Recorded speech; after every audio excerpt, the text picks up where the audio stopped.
Hello, ladies and germs. We are back at it again with some more Ace Attorney Chronicles.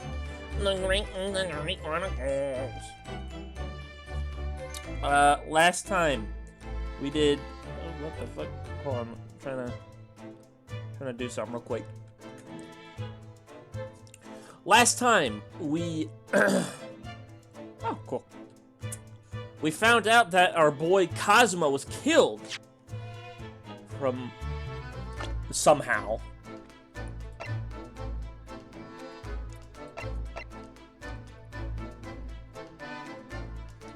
Cosmo was killed somehow, and we don't know why, and we don't know how.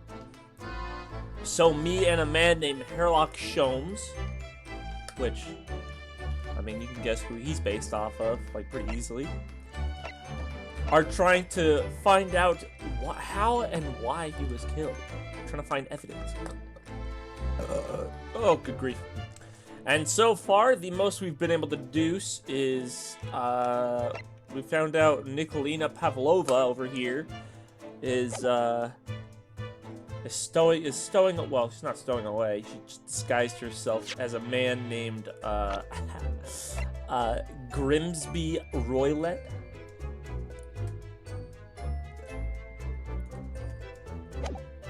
Pretty easy. And so now we're just trying to figure out what exactly she has in her little chest back there.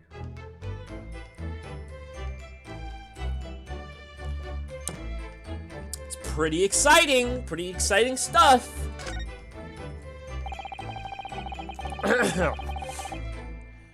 Did you know that someone was killed in the cabin next door to this one last night? One of the crewmen told me this morning when I was eating breakfast. The man who died, he was a friend of mine. That's why we're trying to find out what happened. Did you notice anything unusual last night? Perhaps you heard a strange noise, for example? Perhaps people talking? Perhaps the ship was absorbed in a wild tempest. Perhaps its steam engine exploded. As everyone on board would not have noticed that if that happened. Miss Pavlova? Is there anything you can tell us? I don't know. I'm sorry. But all I could think about last night was what I had done and what else they would find me. I didn't notice anything that was happening around me. Ooh, I see.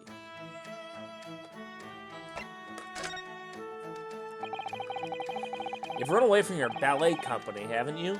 The Novish Ballet? Yes. I am traveling to Great Britain, and from there I want to go to America. I will never dance again. I want to forget everything about the ballet. I will start a new life. You wish to forget? A challenging proposition. When you have that striking tiara as a reminder. But the tiara is mine! I needed to live.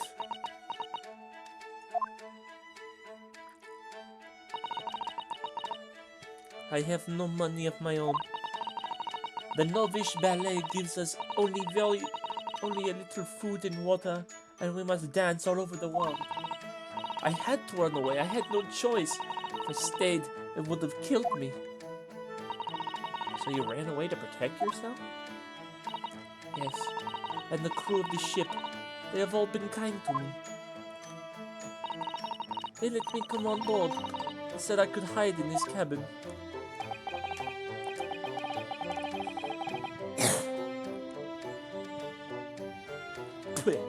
Delicious. If that is indeed the truth, Miss Pavlova, it creates a most intriguing conundrum. Yes, it does. What do you think about it, Mr. Naruhodo? Me? Oh, well, yes, of course.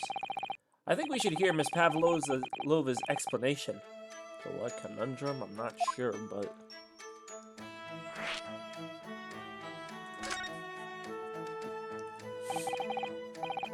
Miss Pavlova, allow me to pose you a riddle.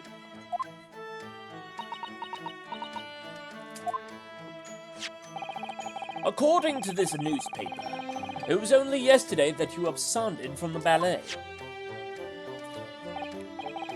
Now, that being the case, it must have been last night that you boarded this vessel.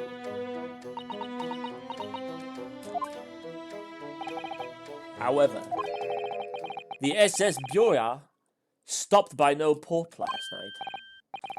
Ah, that's it, of course. So, how is it, pray, that you have come to be aboard?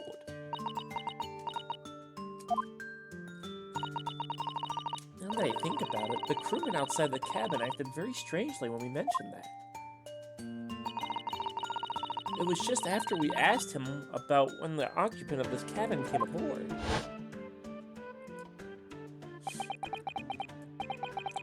That is none of your business. Yes, you're right. He did seem to be hiding something.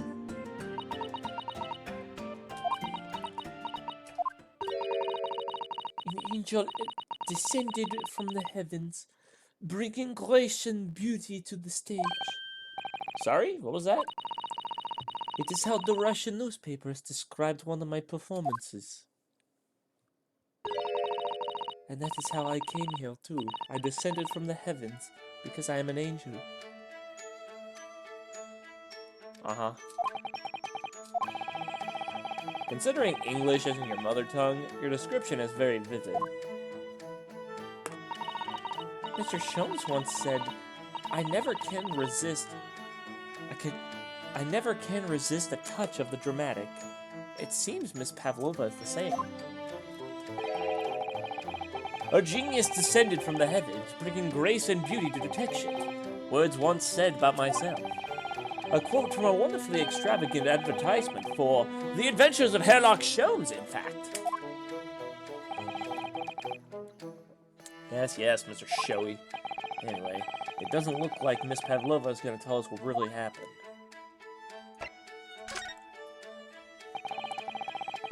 So the friend you mentioned is inside your traveling case. Is that right? I don't think animals are allowed on board, according to the rules of passage. Oh, please, don't tell any of the crew. If they found my precious, then the burly Russians would bestir themselves in unison to throw you and your case overboard, no doubt. So reassuring, Mr. Sholmes. What sort of pet is your friend? A little puppy? It is, isn't it? Nyet. Maybe adorable little rabbit? Ha! You credit Russia as a land with small rabbits, do you? Oh. Do they not have small rabbits there, then? You may well ask. I have no idea!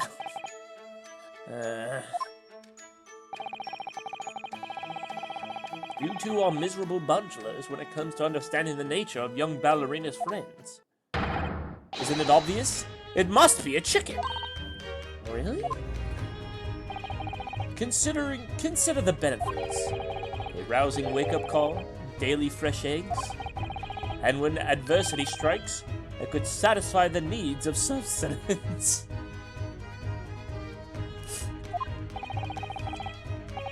So you'd eat your friends. I'll remember that.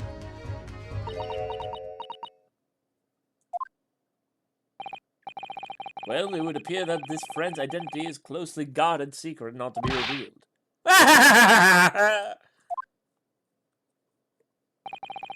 She obviously doesn't quite trust us yet. There's something I would like to show her, I think. Maybe she might be able to shed some light on it. It's a snake!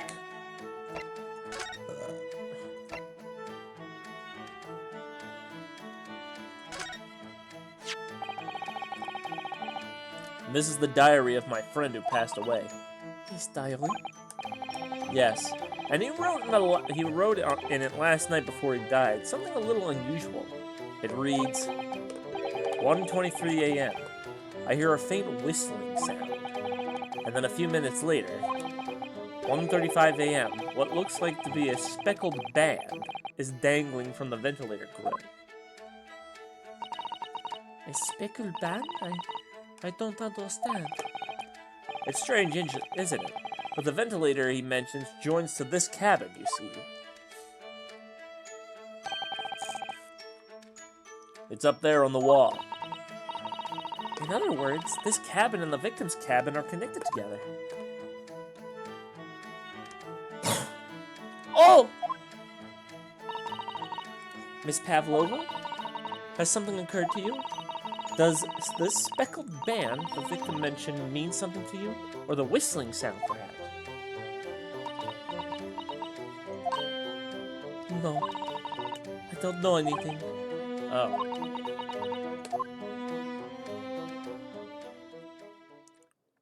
Bitch.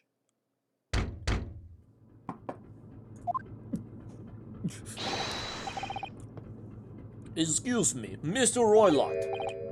Yeah, what? Damn, she was quick on that one. She put that on. Yes, what? Wow, she's fast. The captain would like to speak with you. You must come to captain's quarters at once. Please. Alright, I will go now.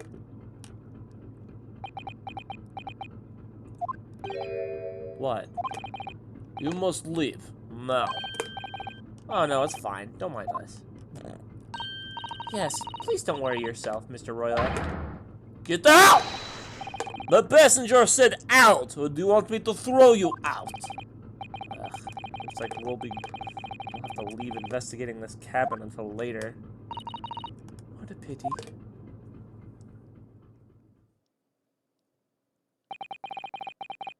And so we lost our chance. Having still not managed to investigate Miss Pavlova's cabin, we were unceremoniously chased out. That is to say, we were quite literally picked up and thrown into the passageway outside.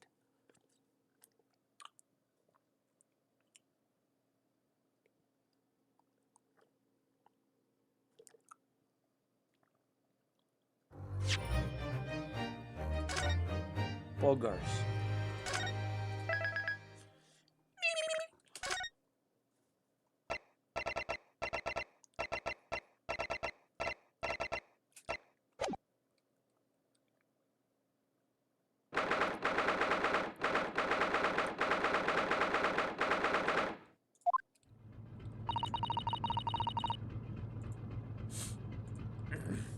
I wish we hadn't been thrown out like that.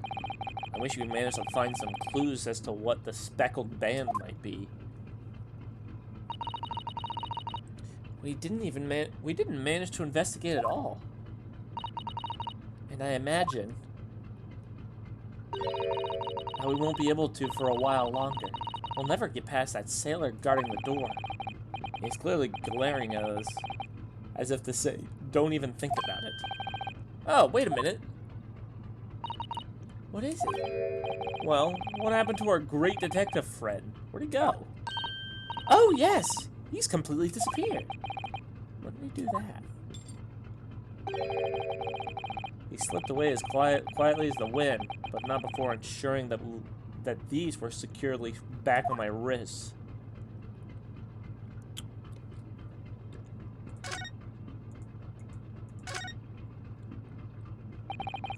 I really wish we'd had the chance to look in Miss Pavlova's cabin. What? Why are you looking like that? You want something? Hmm?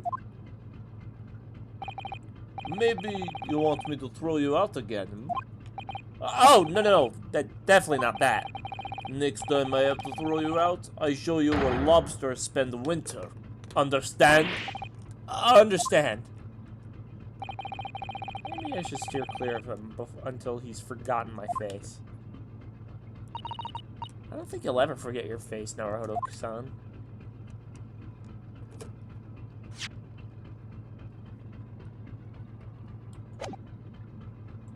How does she keep reading my mind like that? That door leads to the second class area. It's locked. I can't open it. No, well, that stands to reason. No one wants to let the murderer escape. Gosh, she gave me a very stern look when she said that. Gosh. Gosh golly.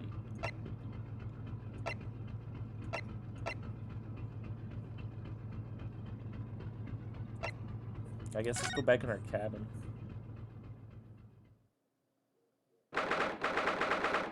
Hold on, I'll be right back. What is that noise?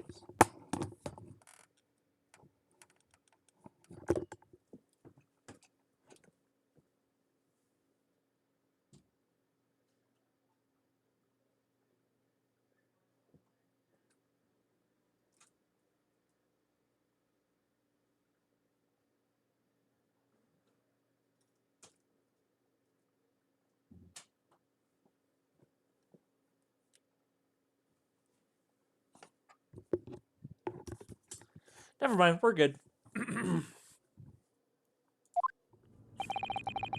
Looks like they're still investigating in here. Yes, on that subject. I wonder if Inspector Hosonaga is unscathed. What do you mean, unscathed? Surely you haven't forgotten, have you, Naruto-san? Don't you remember what he said about allowing you out of this cabin to investigate? He was going to talk to the captain about it. He said he'd lay his life on the line for you. Oh, yes. I'm sure he was exaggerating. Let's see what he has to say for himself. He might have some new information for us. You never know.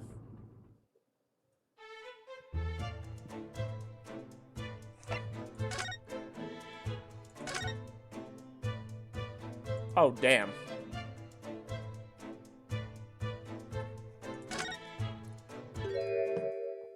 Damn, he got his ass beat. Oh, you're back. Inspector! What happened to you? Your face is... Please, don't worry about it. Then just scratches. I look like made by a bear, maybe. When I told the captain that I'd given you permission to investigate, he told me he'd pummel me with his fists and then toss me overboard. What? But the pummeling was over in a flash. He must have decided against throwing me overboard. So it was nothing, really. It looks like he wasn't joking when he said he'd lay his life on the line. He had to.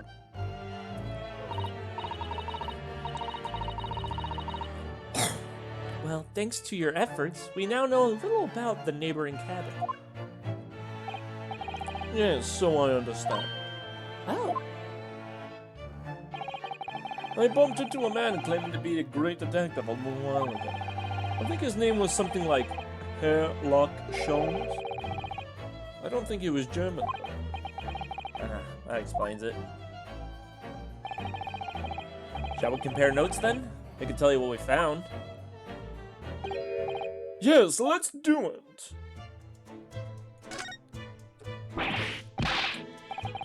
What? Nikolina Pavlova. She's in the cabin next door. Oh, do you know who she is? Please, what self-respecting ballet fan would... Of course you were. Wouldn't know that graceful angel.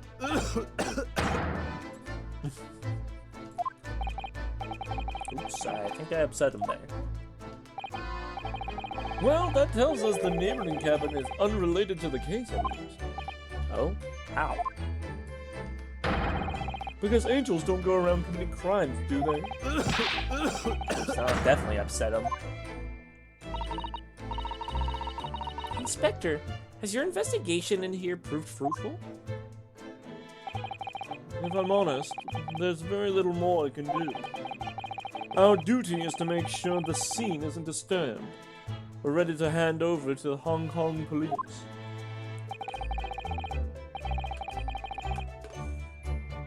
So I'm just keeping watch here, trying not to take my eyes off the job. Oh, I see. There is one thing. I do have a small piece of new information for you. Oh, what? Yes, do tell us, Inspector, please.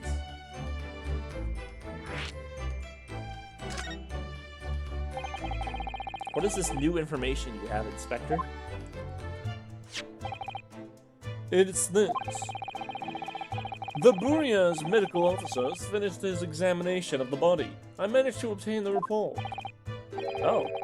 Kazuma's post-mortem report? Kazuma-sama. So, what was the cause of death?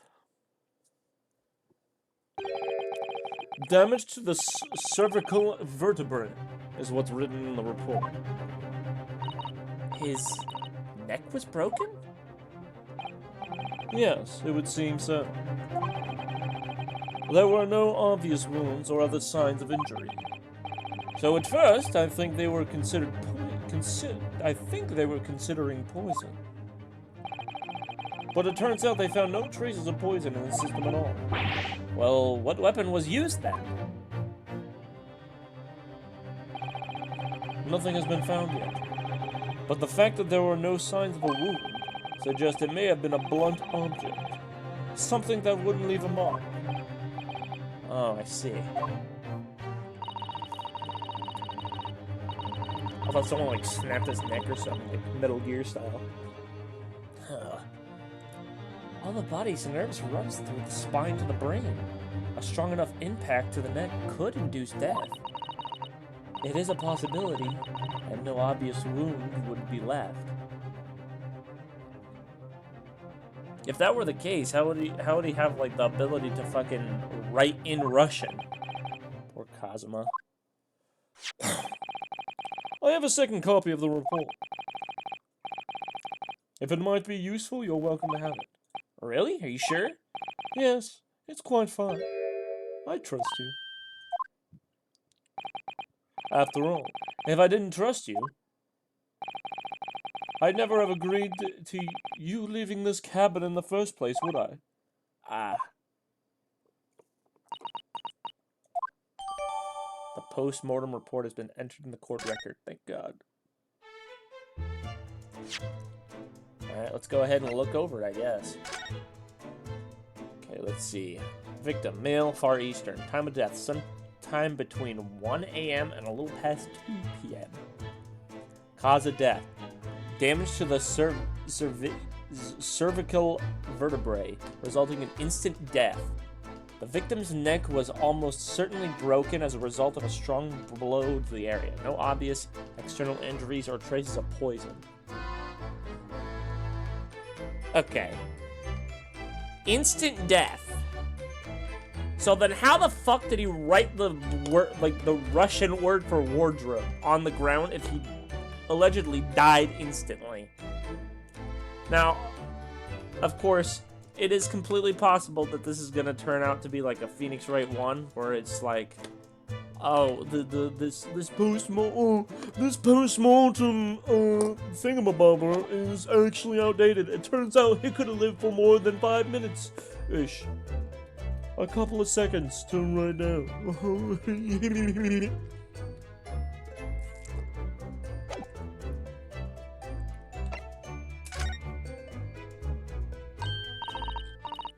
Oh, Mr. Sholmes was here, was he?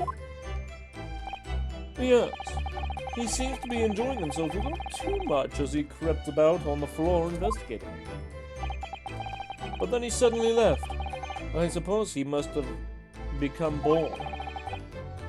Did he say anything at all? Actually, now that you mention it, yes. Just one thing, but he practically shouted. It's shoe polish! Was all he said. Shoe polish? I wonder what he meant. It was when he was over there, by a piece of... It was when he was over here, by a piece of broken glass, do you see? Ah, perhaps he was talking about this brick-colored mark, do you think? Oh, yes, that must be it. How could Mr. Sholmes know it's shoe polish? That leaves me cold, I'm afraid. I have no idea. What is this, Susato-san? Well... Kazuma-sama was wearing leather shoes with a very dark tan hue. Dark tan? A sort of dark brownish red then. Yes, a little like the color of red wine, but darker. I often repaired them for him. Oh, does this mean this mark? This mark was made by the polish of Kazuma's shoes as they scuffed on the floor.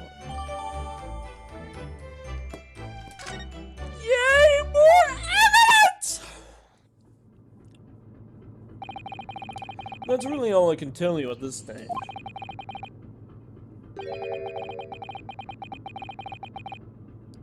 I should return to my post. My fellow crewmen's eyes are boring into the back of my head. Yes, that might be for the best. Thank you.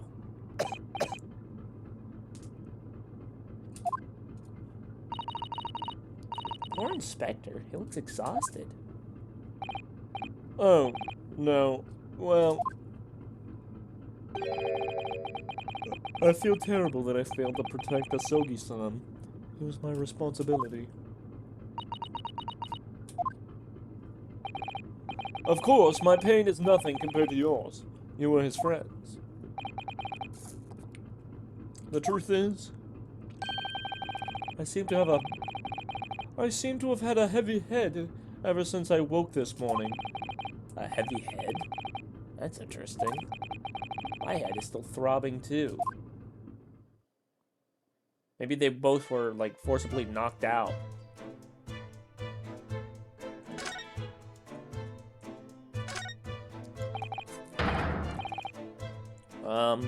You! Where did you go?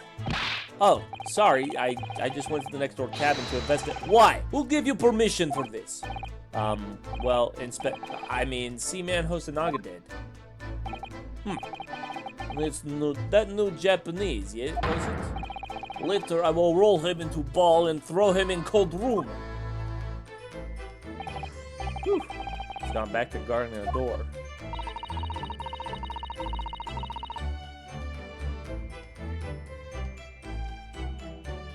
I hope Inspector Hosonaga doesn't find himself in too much trouble on our account. He's really gone out of his way to help us, hasn't he? Let me get back to Japan. We'll have to take him for a steak at Le Carnaval. That could be a very long time from now, Naruhodo-san.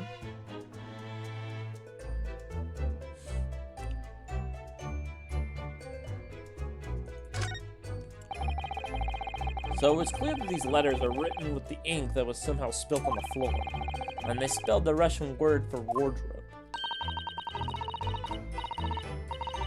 It does seem to be an ambiguous pointer to you, Naruhodo-san, as you were sleeping. But to be truly unambiguous, it should have been spelt out. Should have just spelt out my name, don't you think? Well, either way, one fact remains.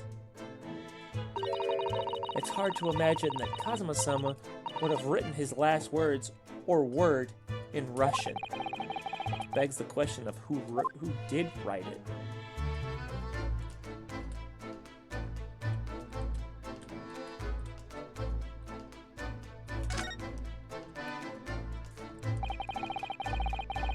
The books provided for passengers occupying this cabin, neatly arranged on the shelf. They were all over the place when we first looked around, if you remember. Oh, yes. And you tidied them up, didn't you? You have to look after the ship properly. Unruly behavior in the cabin leads to damage. Oh, it really wasn't me that knocked it over. Whatever.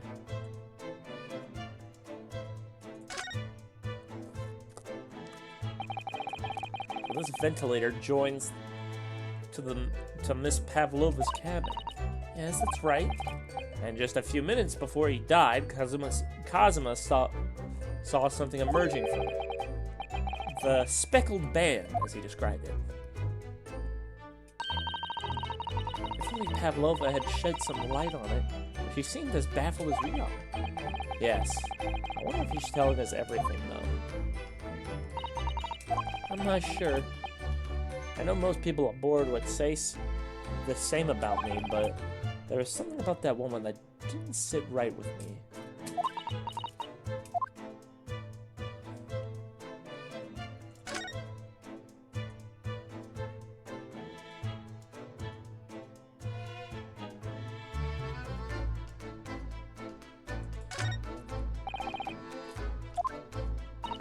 rules.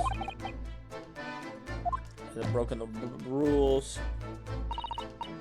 Well, a friend, didn't she? Yes, although we don't know what this friend takes as yet. I'm almost certain that whatever it is, it's inside the traveling case in the cabinet. My friend, there's more to this than it seems, I think.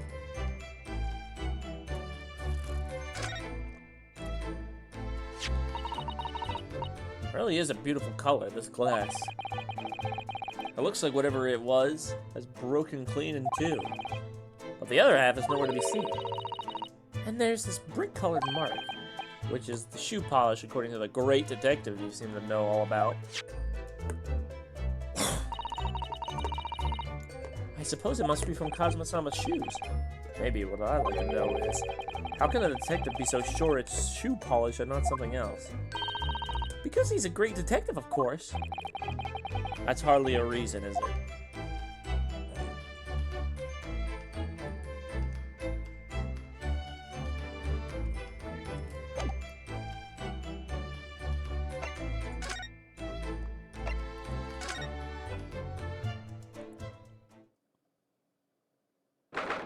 Oh, is he gone?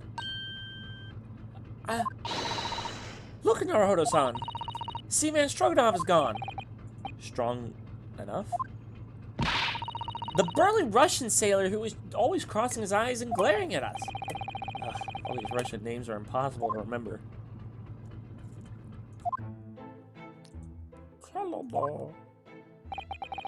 Did you hear that?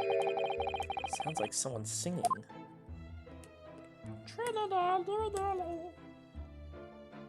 I did the great detective way. This caroling. I know that lark-like voice. Well, never mind that now. This is a golden opportunity for us. Yes, you're right. We must seize it. Let's get inside, Miss Pavlova. Definitely.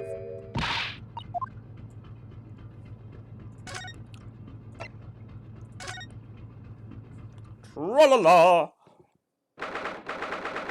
Oh, he opened the case, it looks like.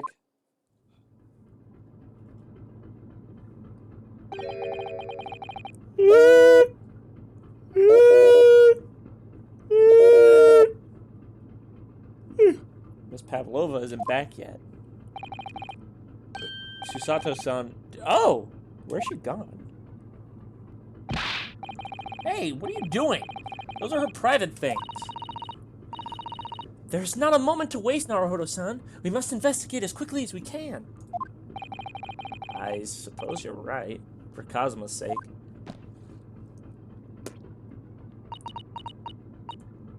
Not just for Kazuma-sama. What do you mean? It can't be long now until we arrive at port in Hong Kong. I don't want you to be in those handcuffs when we get there. Really? We must solve this case, Naruhodo-san, by ourselves if we have to. Yes, we will.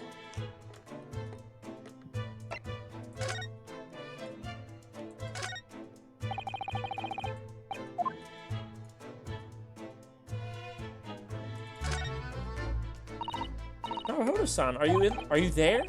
Sorry, I'm right here. Yes. Why? Oh, good. I thought you might have climbed into the wardrobe when I wasn't looking. There's no place like home. Fuck you. Believe me, I don't have some weird compulsion to jump inside a wardrobe. Woodrow Wilson. Well, anyway, I'm not sure anyone could fit inside this one. It's full of beautiful outfits. I suppose they're all stage costumes. Stage. I was rather hoping we'd find Miss Pavlova's friend hiding in there, but no such luck. Oh my! Miss Pavlova's case is open! It's completely empty inside, but according to the great detective's great deduction, she was hiding her special friend in there. Yes, a friend she had to keep secret.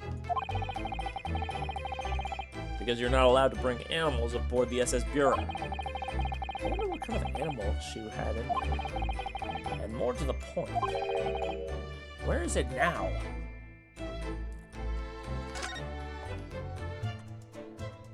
Is that like a little dog bowl? What the hell is that? I wonder what this little saucer is doing on the floor. Yes, it does look like it's been dropped. More like it was... It doesn't look like it's been dropped. More like it was put there deliberately. Huh, do you think there might have been a leak on the roof just above here? What? A leak? Is this ship quite safe? I'm sure that even if there's a little leak on the roof, it doesn't mean the whole ship's gonna sink. No, you're right. Of course you're right. She's really trying to persuade herself, isn't she?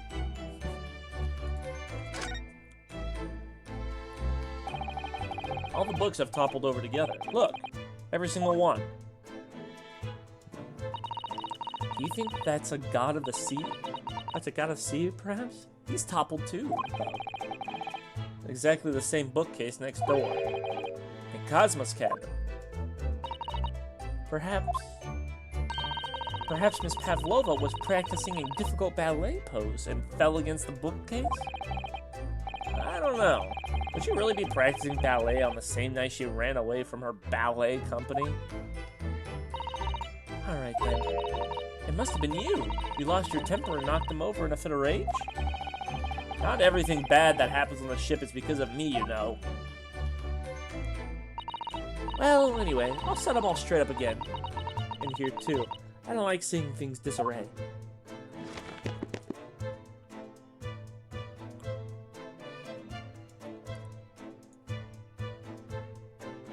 Cool.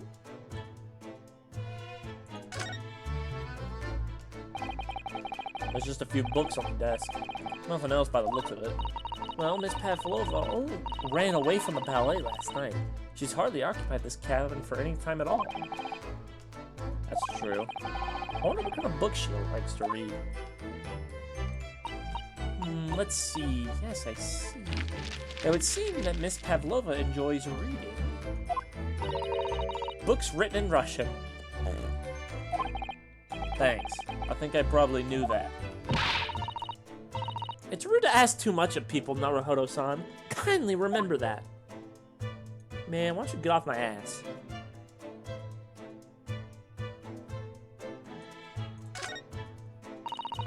It would seem that this teapot is empty. So the natural conclusion is that the Russians are a very thirsty people. Or, because Miss Pavlova only came into this cabin last night, she hasn't had the chance to make any tea yet? I mean, it could be either. It's definitely that they're excessively thirsty. I'd lay 1,000 to 1 on that. You're rather obstinate, aren't you, Mr. Naruhodo-san? Naruhodo-cern? Is that a bin? I suppose every cabin has a waste paper basket. Shall we have a look and see what's been thrown away? Naruhodo-san! It's poor etiquette to go sifting through someone's rubbish, you know. Those eyes. She's looking at me like I'm a piece of rubbish now. However, these are special circumstances, I think. Exactly! We have no choice! There's hardly anything here at all. Oh, well, that's a little disappointing.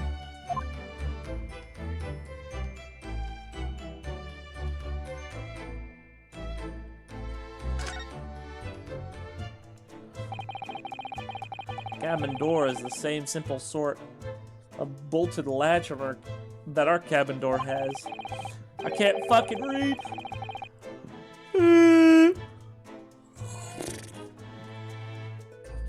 If the bolt's drawn across, there's no way anybody could enter the cabin from outside.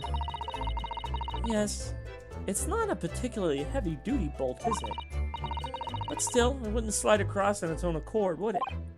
No, and the door is made of... fucking who cares?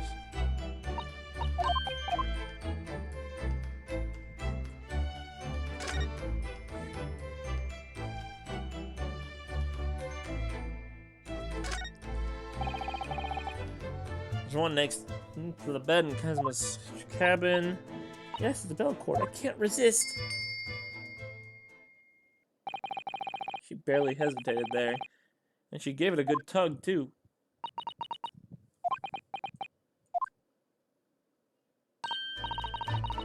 No, I didn't actually expect anyone to come. You don't want them to. We're trying to investigate in secret.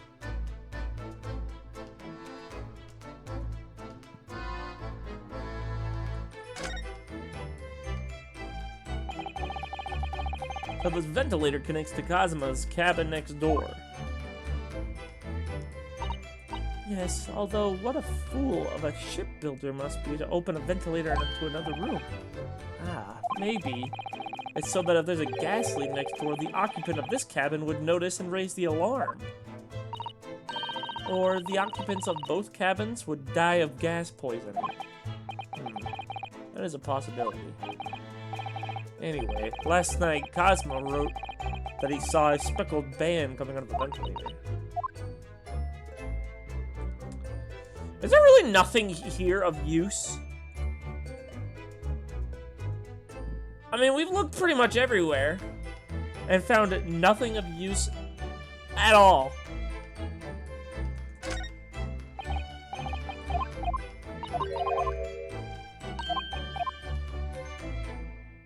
Fantastic.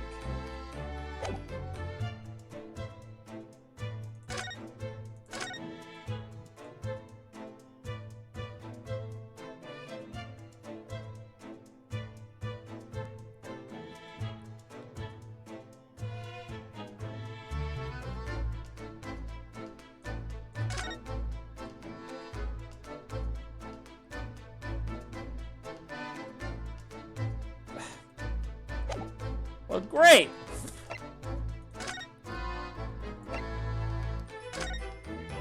Guess we might as well head out.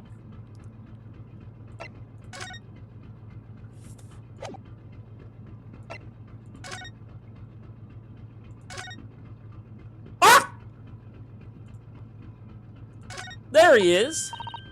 Oh, Mr. Sholmes, look! Wow, you never know what he's gonna turn up next, do you?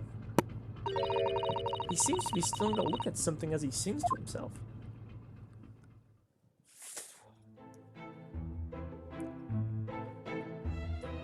Tra-la-la, tra-la-la, lira-lira-lay.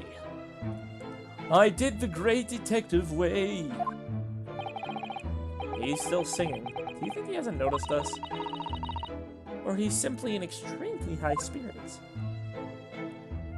Yes, there were times, I'm sure you knew, when the yard bit off more than it could chew. And through it all, when there was doubt, it's lucky Hairlock was about. Excuse me. I solved it all and stood tall. I did the great detective way.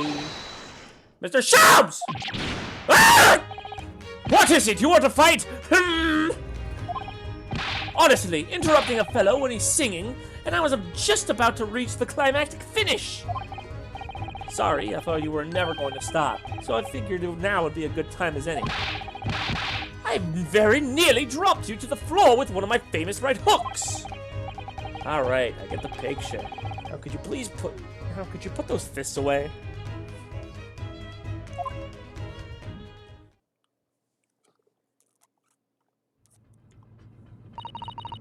Mr. Sholmes, you seem to be examining something before we interrupted you. Ah, yes, that. I was immersed in study of the ship's log, as penned by this stockily built crewman who usually is on guard here. Oh, yes, the ship's log. And did you find out anything useful from it? Well, after 2 p.m. this morning, the majority of the entries are blank. Which means there is nothing to report. Nothing to note to happen, so...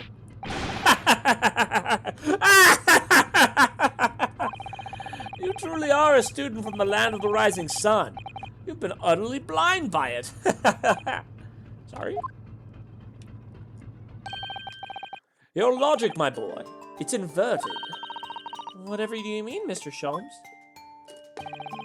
Observe the other pages, and all shall become clear. It would seem that the same crewman oft stands sentry in the first-class passageway, and he has an almost religious practice of recording nothing to report every half hour. Oh, he writes that in every 30 minutes? Nothing to report? Precisely. Put simply, the seaman writes nothing to report when there is just that. And yet, the ship's log from last night was largely blank. He didn't even write nothing to report. Do you mean... Yes. There were circumstances afoot last night, which led to the seaman being absent from his post. Wow. What kind of circumstances? What happened?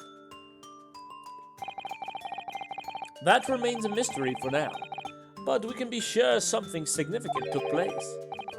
So significant that it caused the seaman to forget his regular habit of scribing nothing to report in the log. Oh. These are important details. I would stake my life on it. You must log the ship's log in your mental file.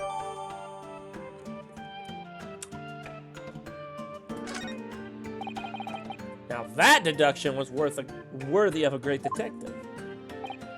Ah, you're starting to understand what my way is, I see. What makes the Sholmes brilliant.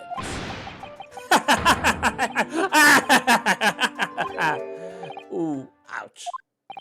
What is it? Are you hurt? Oh, don't worry yourself. I seem to have been inflicted with a throbbing head this morning for some reason. Nothing more. Good lord, whoever this person is just beat the fuck out of everyone here.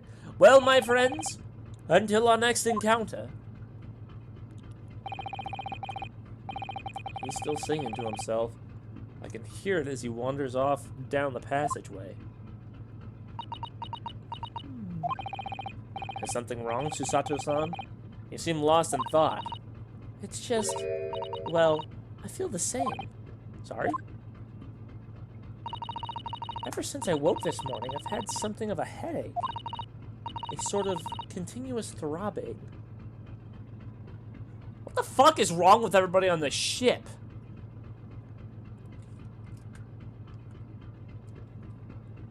My theory is that somebody knocked everybody out, but there's too many people.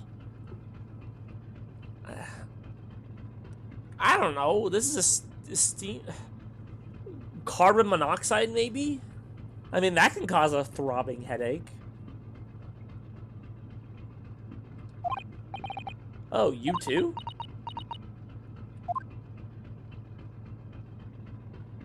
Albeit, that might not be the case for fucking Naruhodo. But, Shawty know how it is, bro. Alright, let's see. By Beef Stroganoff. Nothing to report. Nothing to report. Nothing to report. Nothing to report. Boom. Boom. Boom. He didn't write anything for the next 3-4 hours?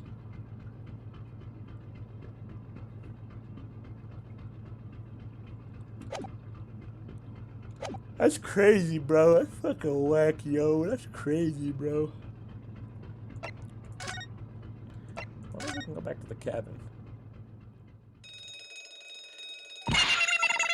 Ah! What's that?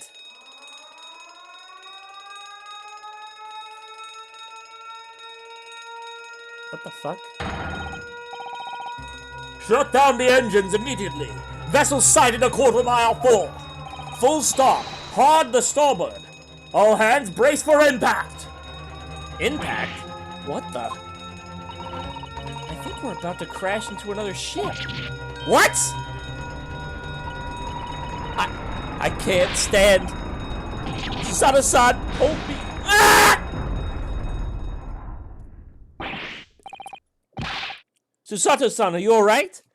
Are you injured at all? I think I'm fine. Thank you, Naruhodo-san.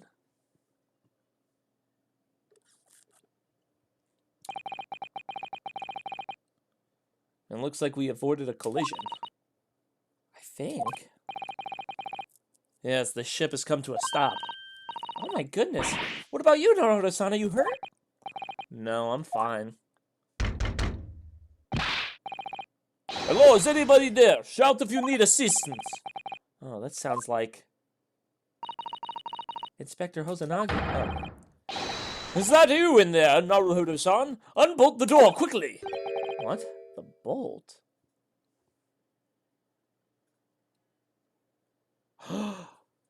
Oh, shit! That explains the bolt! If the ship comes to a full stop, the door locks itself. That means that it's possible that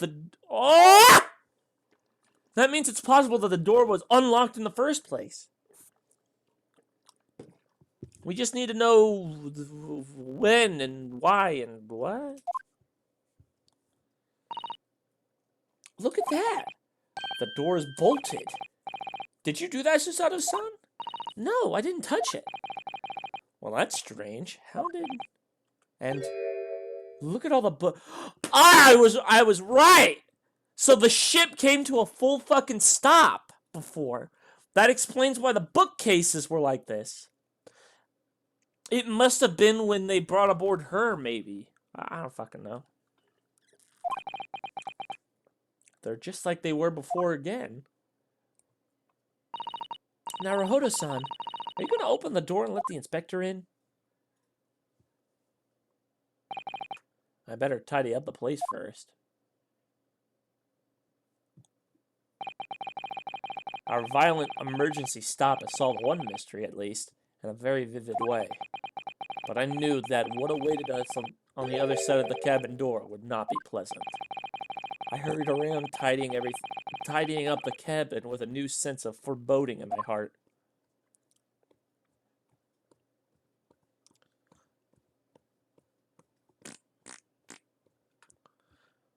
Cool.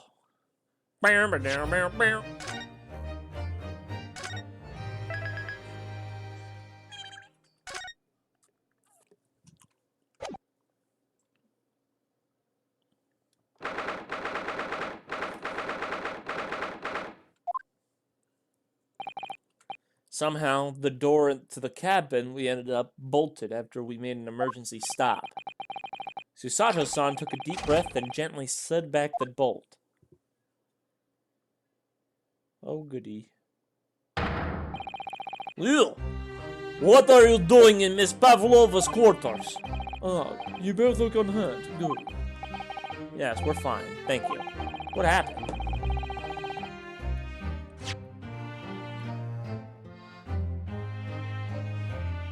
Okay, so it looks like Stroganoff already fucking knew about the...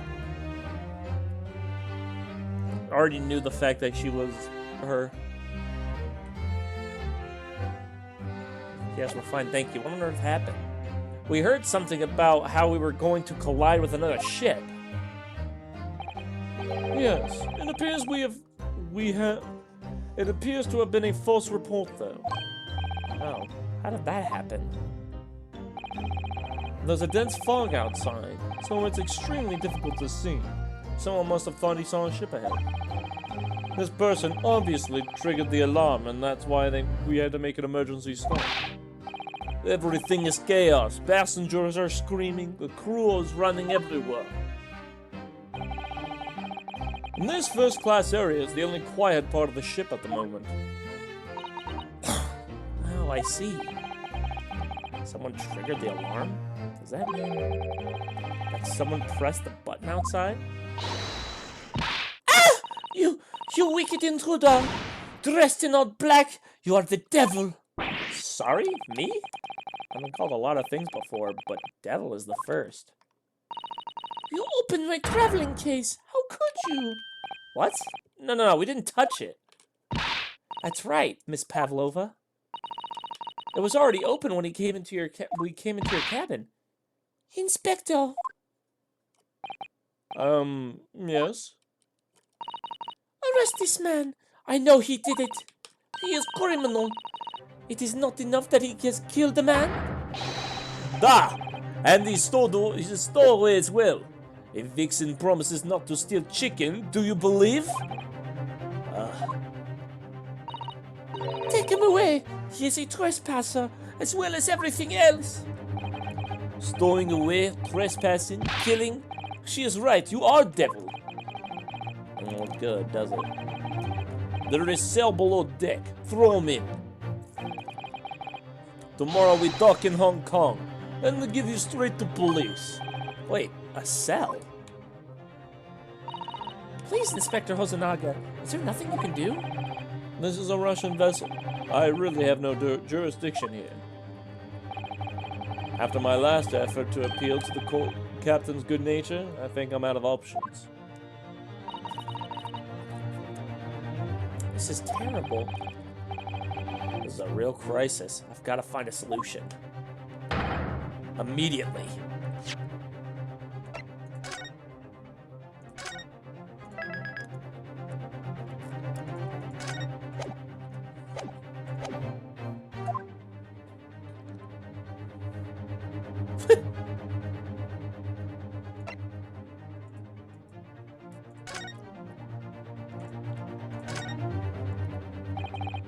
Miss Pavlova, can I get out? Listen, I'm sorry that we snuck in here without your permission, but get out now. We just need to investigate in here. I don't speak Russian. Ugh, it's no use. She's not gonna listen. I need to find someone who will.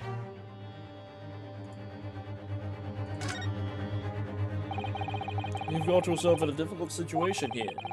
By entering this cabin uninvited, I mean.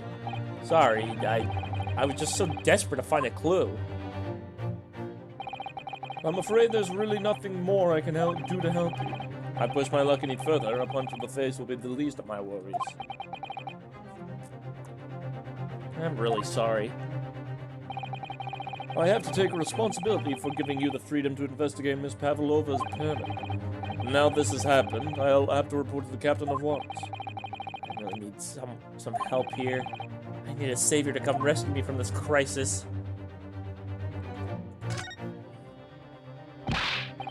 Please, just give me a little more time.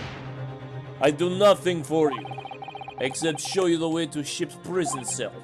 Ugh, thanks, but no thanks. But I'm innocent, I didn't kill anyone. And trespassing and stowing away? Well, you know, sometimes life can lead you down some unusual avenues and, well... Enough! You are guilty! Ship's cell is only place fit for you. Come on, there has to be someone. Some savior to rescue me from this crisis.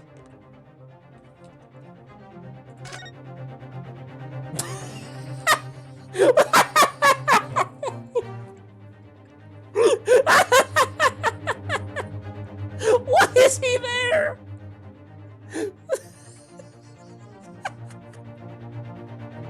He's like a little fucking spider monkey just hanging on the wall. What are you doing, bro? What the? What are you doing up there? Mr. Sholmes? Why is he wearing the tiara? Naturally, I was analyzing what a weight of 20,000 rubles feels like on one's head. Have I not told you that as a great detective, it is my business to know what other people do not? In the hood. This isn't mere tomfoolery, my boy. Oh, no. Well, why were you hanging from that hook before then? Isn't it obvious? To properly assess the weight of the 20,000 rubles, naturally. I wish to determine if it would bend that conceited-looking hook on the wall, so full of brag and bounce. I never know whether to take this man seriously or not. Ah, you again. The great detective. Ah, Inspector. I confess I've been looking for you. I have something to report to you most urgently.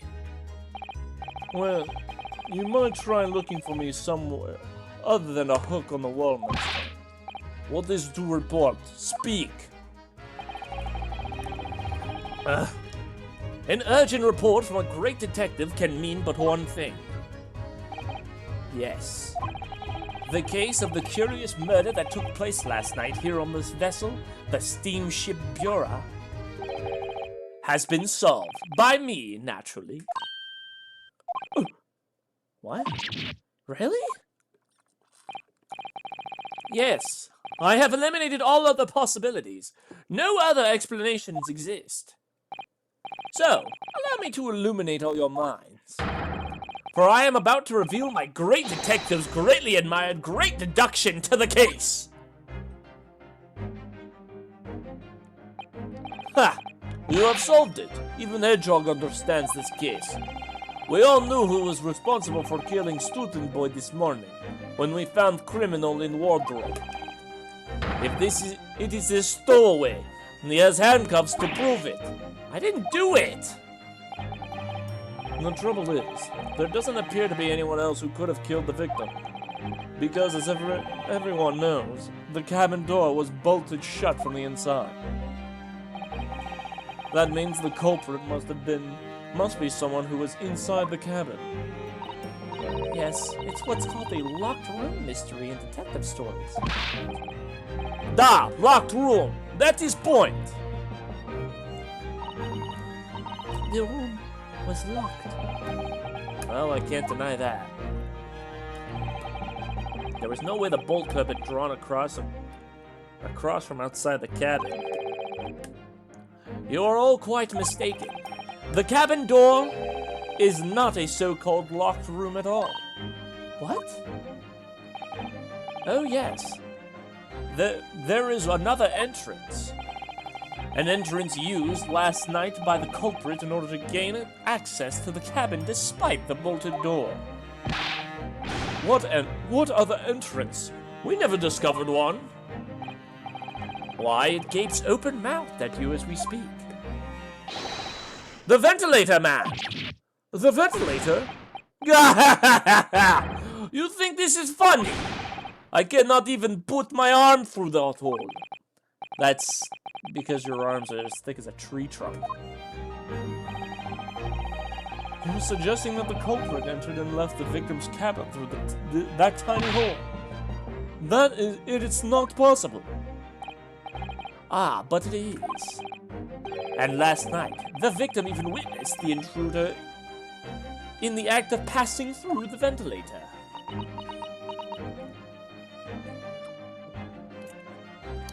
Fatty McFatpants. Bitch, you know full well that ain't my name. Mr. Sholmes, do you mean... Are you referring to the words Kazuma-sama wrote in his diary? 1:23 a.m.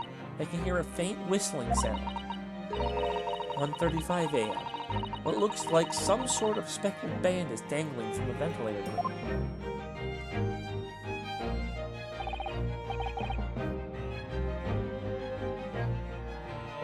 I wouldn't say that if I were you. She's literally in chat right now.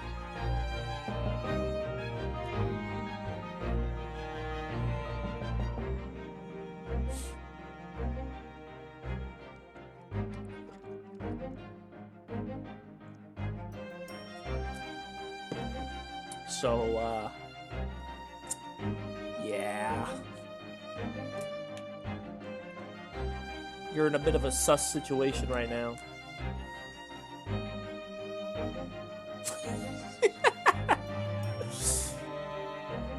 Okay.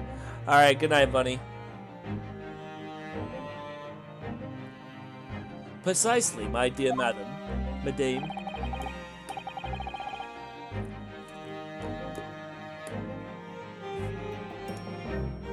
Yeah, Ma, don't worry about her. She doesn't like me here.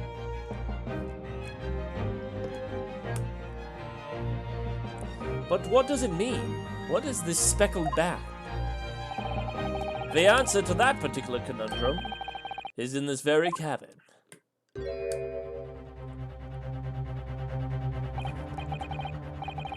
Mr. Sholmes, what are you doing? There is a distinct element of danger, but fear not, I am ready. What I am about to expose to you all, for what I am about to expose for you all to see will shock you to your cores. Behold! Yeah! Ah! What the? Oh shit! Who would have thought it was actually a fucking snake? That is a large snake. That is a very, very big snake. Holy shit.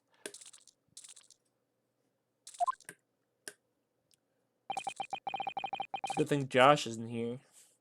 Allow me to introduce you all to the bat. The speckled bat. A snake?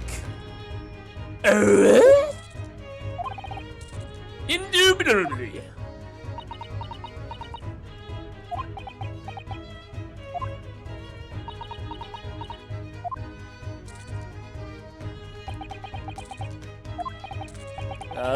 Mr. Sholmes, just one thing.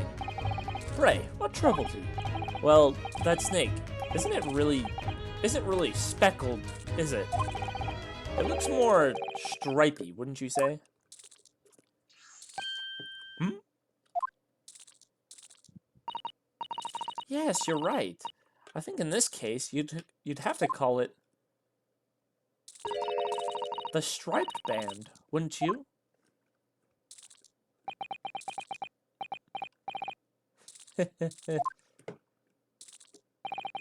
You both see and observe with distinction. However, do you not think that is precisely the trap into which the culprit wishes you to fall? I'm starving tonight. Well, just make yourself sandwiches then. You have the tuna fish stuff. Oh my goodness, really? It's a trap? How exactly? I think perhaps it is time I explain the intricacies of my train of thought. Are you ready, Miss Pavlova? Are we gonna do another deduction dance? I am sorry for the young man who died, but that is all. His death is nothing to do with me. The whole thing is nothing to do with me. There are two conclusions I have drawn from the facts. Number one, last night your friend infiltrated the victim's cabin. Ah! And number two, that same friend was responsible for the victim losing his life. No. He turned as white as a bowl of rice again. Sholmes might be right. He's hit the nail on the head.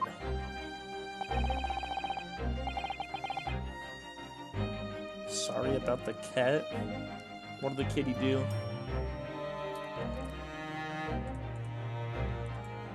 Did you eat the kitty? Why'd you do that?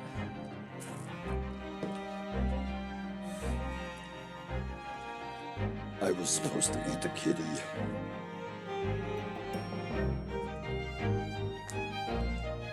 This young woman's friend killed Mr. Rasogi.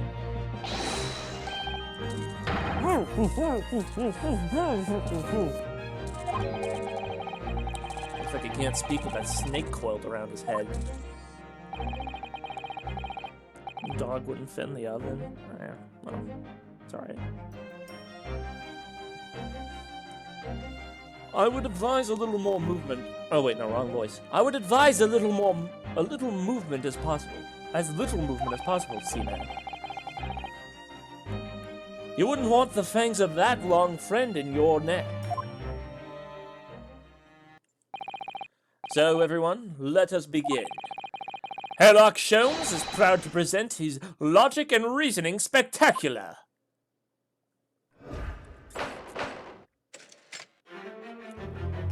The game is afoot. Topic 1. Intruder's identity. Miss Pavlova, moments ago you claimed the following. His death has nothing to do with me. The whole thing has nothing to do with me. Yet you cannot deceive yourself. Yes. When you recall those horrid events, your aching heart smarts with pain. And it is that very pain that evidences your inexorable link to the victim's death. So we ask, what was the nature of this intruder that stole into the victim's cabin on that portentous night? Fuck, I can't. Stop using words! Why, naturally, it was the friend which boarded this vessel, was it not? Ah, as I suspected, another telltale glance. Without doubt, your friend is the writhing serpent we see before us. And yet, that fact leaves us in a quandary. Fucking hate that word. Oh, good lord, he is squeezing him pretty fucking hard. The victim's written observations on the night in question tell of a speckled bat, whereas, regrettably, this specimen's markings do not fit the description in any way.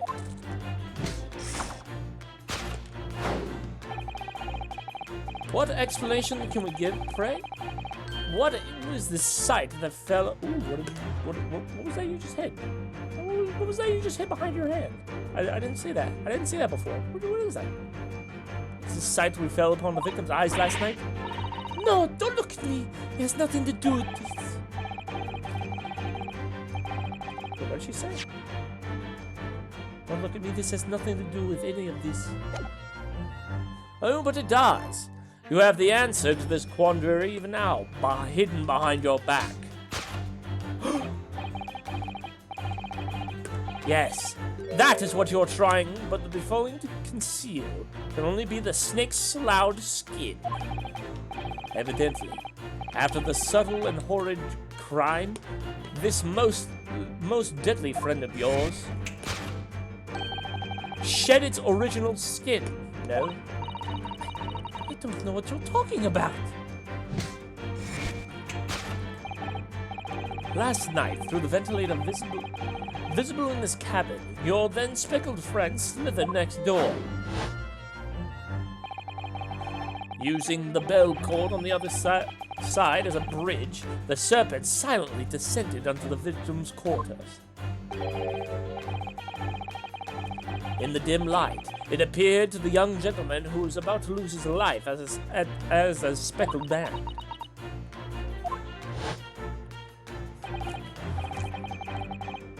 In summary, the nature of this friend of yours, which last night infiltrated the scene of the crime, is a rare breed of snake whose markings change each time it slows its skin. A snake so dreadful we can only imagine it would be found in the deepest depths of India. A beloved speckled snake. How Mr. Asogi died. Moving on. We come to the heart of the matter, the grim demise of the victim. How did this young man lose his life, and why? According to the data of which I've been apprised, it would appear that there are no visible signs of injury.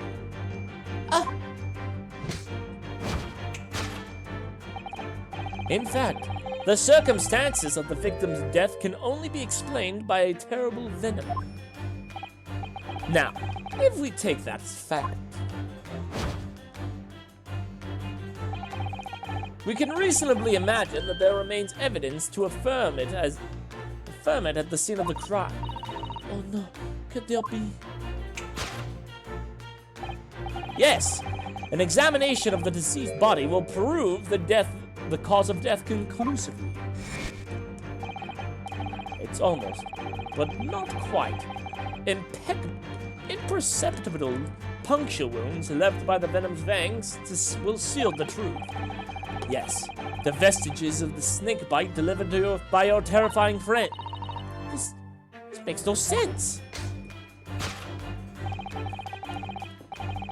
There is no point feigning ignorance, Miss Pavlova. After the incident, you endeavored to hide everything, didn't you? But now your involuntary glance betrays that the hiding place you chose.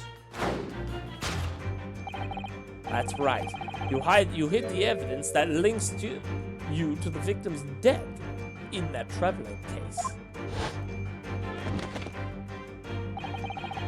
When we first met in this cabin, it came to my attention that your case moved periodically. Your serpent assassin was restless inside, no doubt. You don't. It is telling that the victim made note of a low whistling sound that he heard minutes before his death. That was your signal, was it not? The sound you have used to train your serpent friend. To train? Indeed. You put the serpent through the ventilator and wait. After a period, you summoned it back with a whistle. You couldn't know if the animal had done its duty, so you would listen for signs of life next door. If the victim appeared to have not been dispatched, you released the snake once more. Do you deny the snake has undergone such training? It's not true. Having slithered across the ventilator and down the bell cord, the creature needed only to sink its fangs once again. And its venom would course through the victim's veins, ending its existence forever. That is the true nature of the speckled bat that looked like the poor woman that took the poor young man's life! There can be no doubt my logic is infallible. Death by a venomous snake's bite.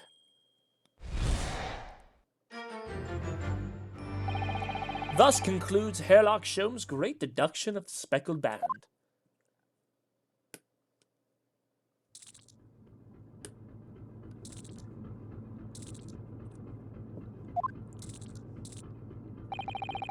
Miss Pavlova has trained her pet snake as a killing machine. There on the floor you will observe a saucer of milk. The promise of food is the key to training any creature. Incredible! You solved the mystery! Amazing! Your great deduction really lives up to its name.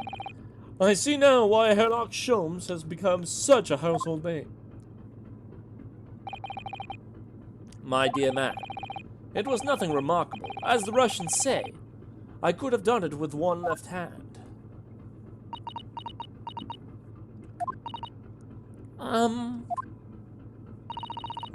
Could I venture an opinion, Mr. Sholmes? But of course. What's on your mind? It's just about your deductions before. Some things don't quite make sense to me. I welcome questions as to my method, and will answer both loudly and proudly. Oh, well, good. First of all, snakes are egg-laying creatures, part of the reptile family. You are well informed, madam. And reptiles, don't drink milk. It's really only mammals that like to drink milk, you see. So, I'm not sure it'd be possible to train a snake using milk as a reward. No matter. No doubt Miss Pavlova used some other treat to encourage her pet to do her bidding. Milk was merely an example. The logic holds. Well, there is something else. Snakes have no ears. Yes, I'm not sure how it would be possible to signal a snake by whistling. But madame, what of the tales of from Arabia? Have you not heard of the snake that danced to the sound of a flute? I think perhaps the performers play their music in time with the snake's natural movements. Oh, I see. No hands, no feet, and no ears. These creatures are so inept as to be practically useless. Don't take it out on the snakes, Mr. Sholmes. There's also one other thing. You have more? Fuck, stop! Snakes use their scales on their bellies to propel themselves. So, I'm not really sure that a snake could manage to climb up a flat bell cord like the ones in these cabins. Then it should try harder! Please, don't be angry with me, Mr. Sholmes. The point is, even if a snake had gone through the ventilator to the next door cabin, it couldn't have come back without help. What I'm trying to say is that there are a number of reasons why it's difficult to imagine the snake could have had a part in this. Sad boy. Poor guy. He tried so hard. Of course, he was also trying to pin the murder on a 15-year-old, so...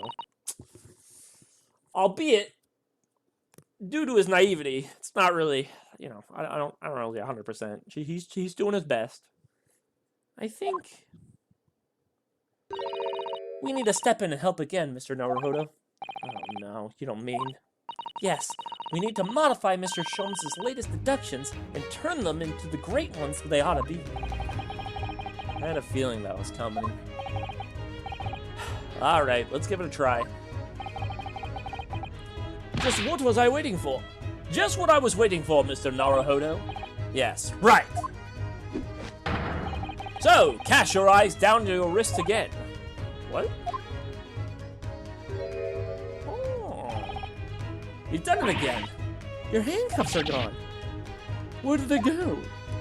Where did they go? Fear not, I shall see they're restored after our work is done. I really wish you'd just leave them off. Now everyone, let us begin. Herlock Sholmes is proud to present his Logic and Reasoning Spectacular.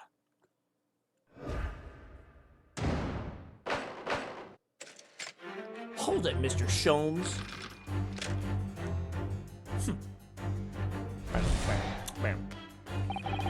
Miss Pavlova, moments ago you claimed the following.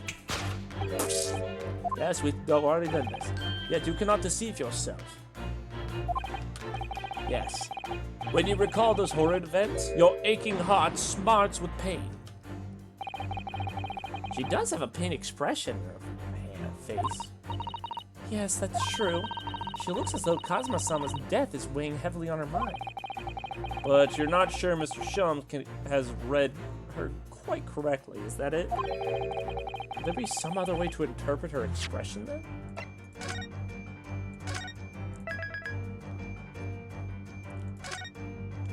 Maybe?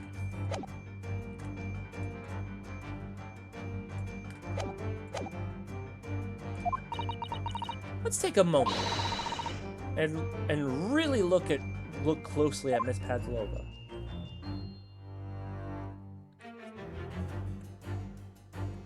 Oh, well that explains it.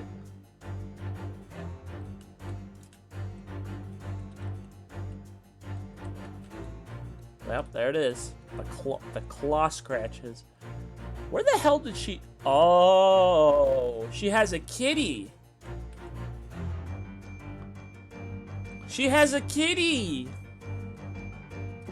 Look at the little kitty.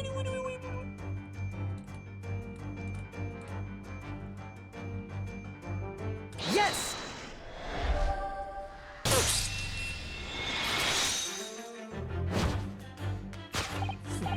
Yes. When you recall those horrid events, that clawed scratch smarts with pain. Indeed, and simple observation reveals that the wound is fresh.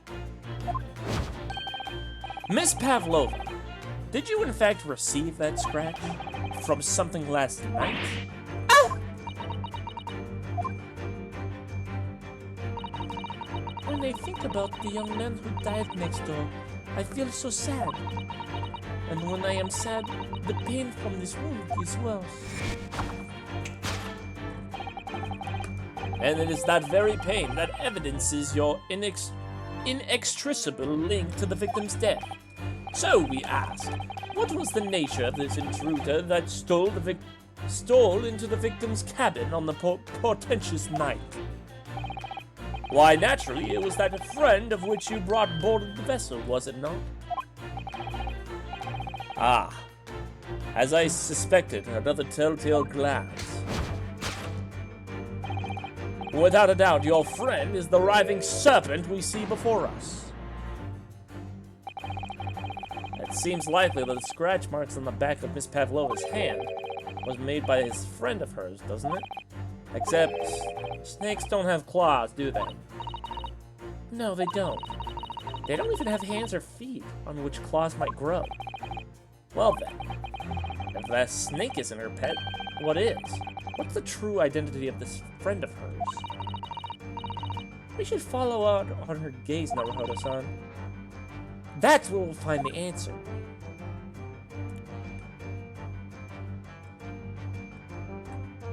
I'm gonna guess it's the pretty kitty. It's the pretty kitty! Oh, okay. At this frame photograph print, weren't you? Let's not be distracted by the print itself, oh no. The frame, is that your friend?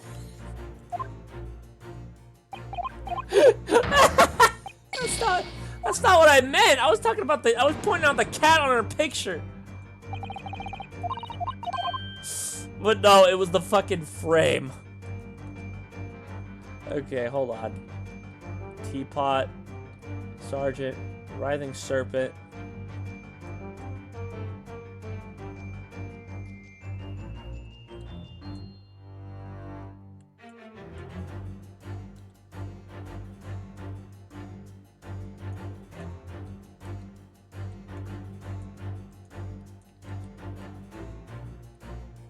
I thought he was hiding something. Like maybe he was hiding the kitten behind his back or some shit.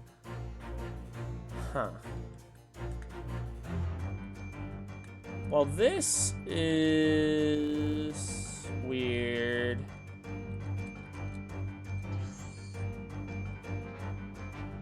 What could it be?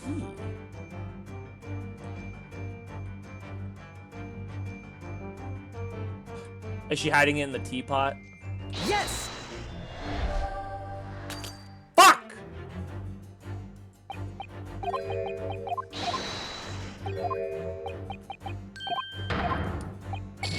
Son of a bitch!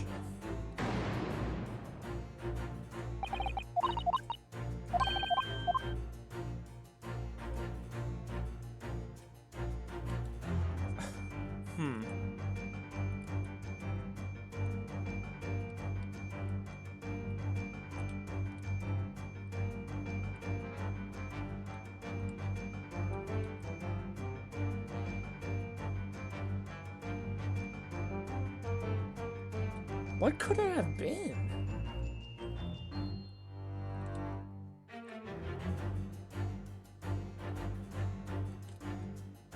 It's not him. It's not him, is it? She looked in this direction, straight at Seaman Stroganoff. Well, she does seem to be friends of sorts. But I can't imagine how he could possibly fit the ventilator. Don't forget that I managed to fit into Cosmo's trunk when we first boarded the ship. I would ask what that proves, but I think an equivocal little smile would be more effective.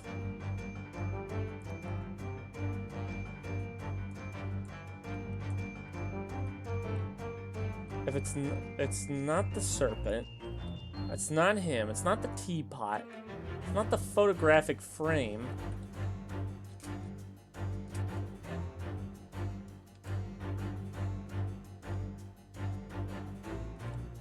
What could it have been?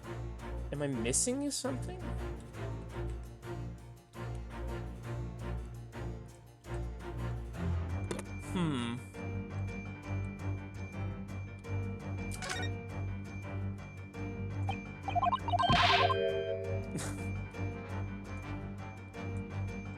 I swear it's gotta be the frame. I swear on my ass cheeks, bro. It has to be something about the frame. She has a kitty! Where's the kitty? Show it to me! I want the pretty critter. What?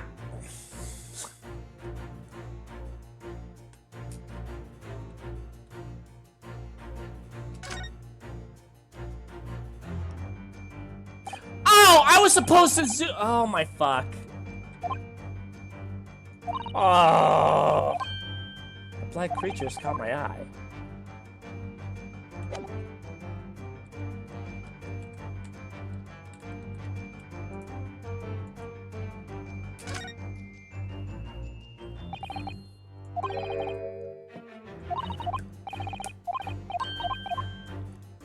I didn't know I was supposed.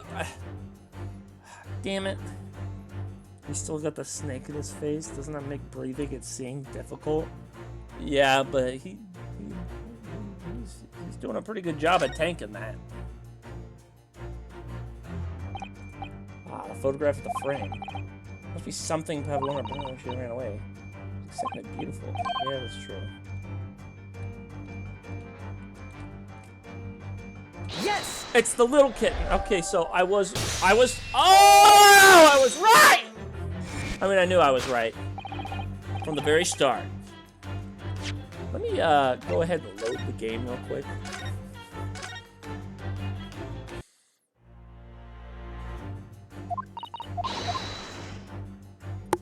Oh, son of a bitch. All the way back here. Damn it. Yes! I did not mean to load all the way back. I thought I saved before I did. Whatever. Whatever, skip it. I want my shit back.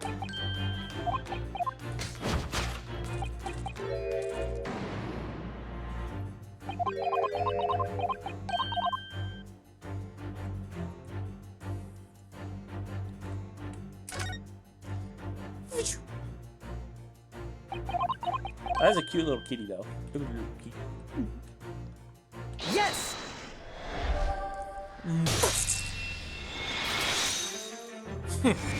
Alright, for real this time. Without doubt, your friend is the little kitten we see before us. Yes, the scratch on the back of your hat makes that abundantly clear. Oh no. The whereabouts of this black kitten isn't clear, but what is clear is that you brought the animal with you when you ran away, didn't you?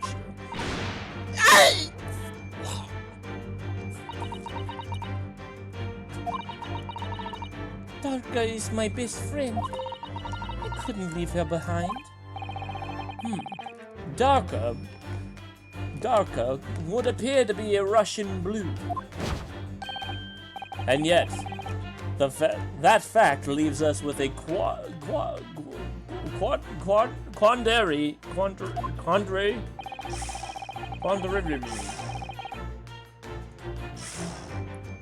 The victim's written observations on the night in question tell of a speckled band, whereas regrettably,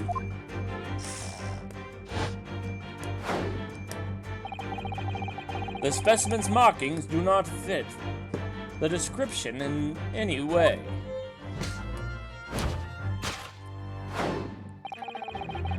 What explanation can we then give, pray tell?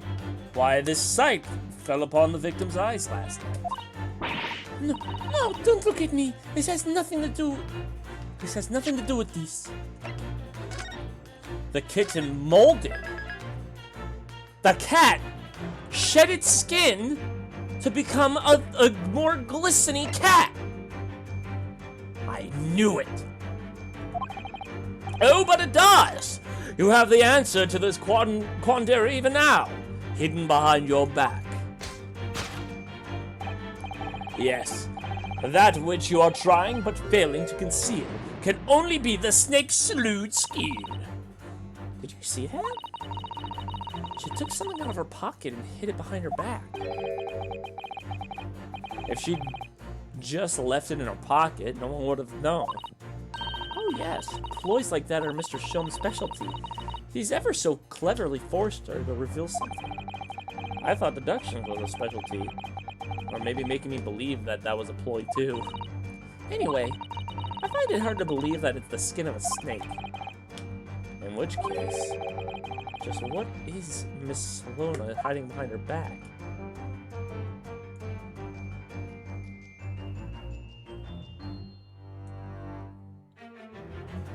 It's a nunchuck.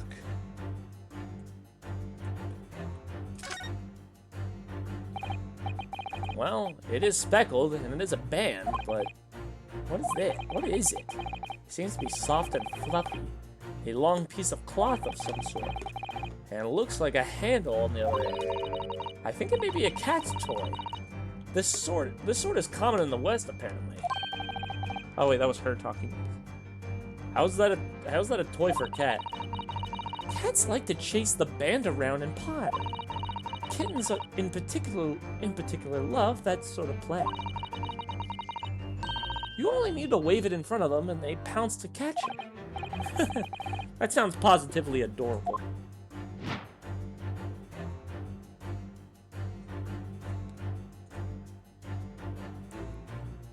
Yes! Yeah. Ha! Yes, that thing you are trying but failing to conceal is, a cat's toy! Precisely! And the true nature of our now infamous speckled band. Oh! And it is this toy that you dangled through the ventilator. You waved it around, I presume. Naturally, the victim could not fail to notice it. But why? For what reason? My dear boy, there can only be one reason to that. Murder. After her feline friend disappeared through the ventilator into the neighboring cabin, Miss Pavlova attempted to use the speckled cat's toy to incite the creature to return. Ah. Actually, you know what? That would make sense. That would make a lot of sense. There you go. That was actually a good deduction. I never thought of that. It got stuck into the ventilation. She was trying to lure it out with the little toy. In summary, the nature of this friend of Miss Pavlova, which last night infiltrated the scene of the crime, is a blithesome Russian blue breed of cat by the name of Darka. Ciao! A truly troublesome feline. Young Darka is proving to be. She must be caged and once found. You will forgive us for borrowing the photograph of your pet, Miss Pavlova.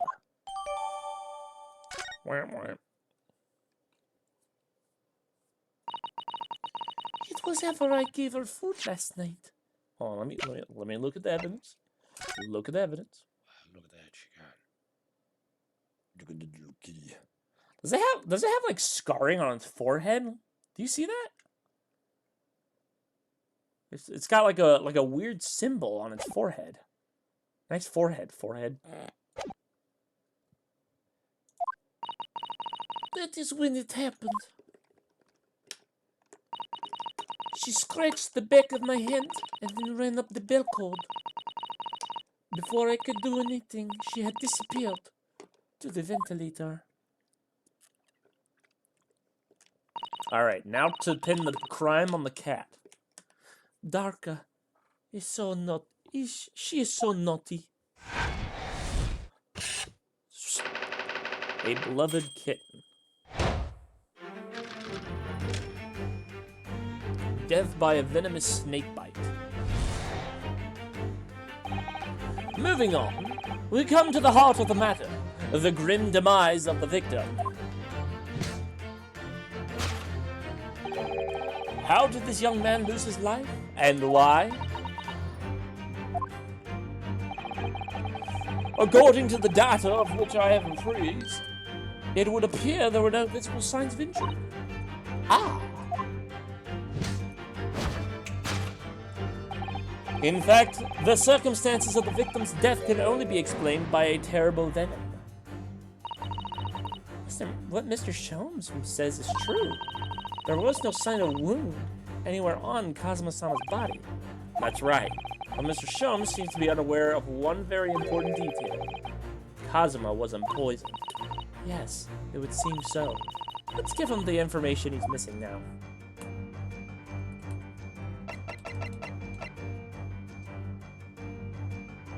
Yes!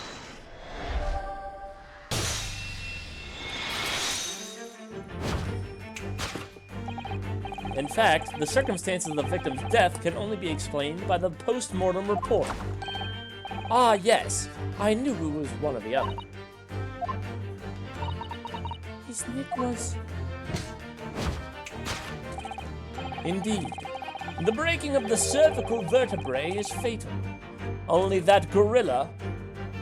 oh, no, not gorilla. Goliath would have been strong enough to survive that. Seeming strong enough isn't some immortal freak, you know. The jury is out. Anyway, we have on good authority that the victim's neck was broken. Now, if we take that as a fact, we can reasonably imagine there remains evidence to affirm it was at the scene of the crime. Oh no, could it be? Yes, an examination of the deceased body will prove the cause of death. Kazuma died because of his neck was broken. In other words, he was probably struck by something or someone. Yes, that's a distinct possibility. As of yet, no weapon has been found, though. Presumably, Darka didn't silently creep up behind Kazuma and deal him a fatal blow. I suppose it's possible that he had a fall and hit the ground awkwardly. It could have been a terrible act of misfortune that broke his neck completely by accident. Oh yes, a bad fall could explain it. It's rather hard to believe of Kazuma-sama, though. He wasn't a clumsy man. Well, we need to fix the seduction somehow. Is there anything from this scene that could explain what happened?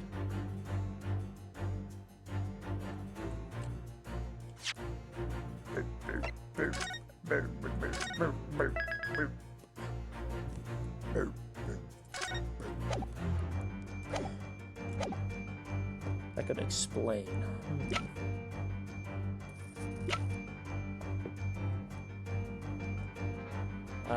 Maybe this? Yes! Ha! I'm a genius! Yes!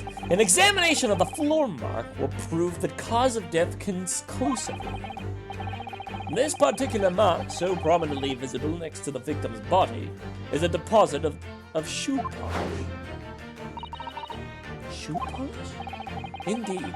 Positively identified by a little analysis device I constructed, which I carry now as a matter of course. Beeswax, tallow, and dye were my results. The undeniable ingredients of shoe polish.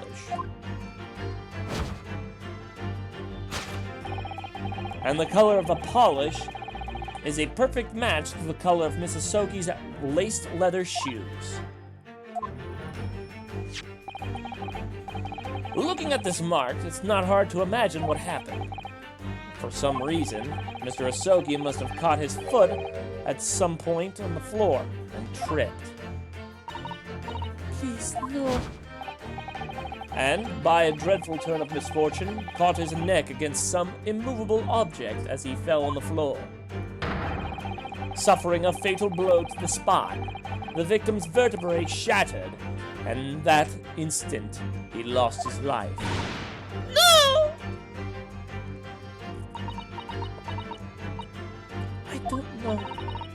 I don't know anything about this. Is that really true, Miss Pavlova? What about the evidence left at the scene where Mr. Asogi lost his life? Yes, the facts are still as clear as day. You did all you could to conceal the incriminating evidence. But now your involuntary glance betrays the hiding place you chose. That's right. You hid the evidence that links to the victim's death and traveling case. I don't believe it. Kazuma-sama merely tripped over and now he's no more. Can't be true. I refuse to accept it. I know it's hard to believe, but the mark on the floor does seem to suggest that's what happened. But... And if this is part of Mr. Sholm's deduction is right, Miss Pavlova is trying to hide some evidence that would prove it. Here in this cabin, somewhere in the direction she just cast her eyes. Where, I wonder? Let's have a good look around. The answer may be here somewhere.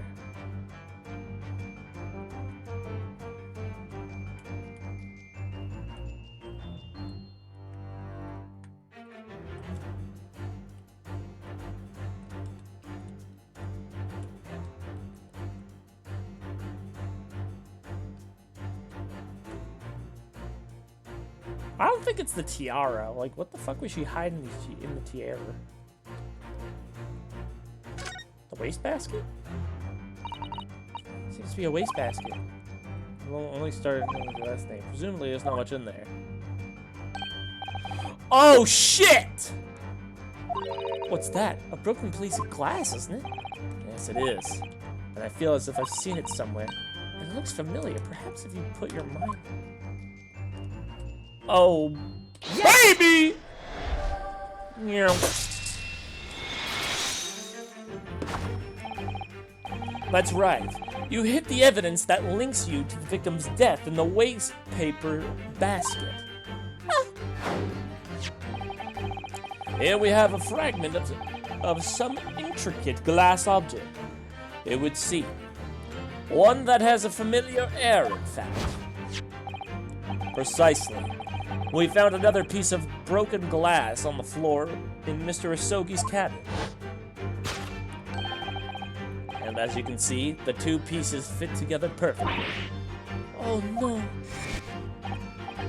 So, Miss Pavlova, shall we consider what this tells us? Why would it be that part of this glass object, which was evidently broken at the scene of the victim's death, should be found in the waste paper basket in your cabin? Yeah!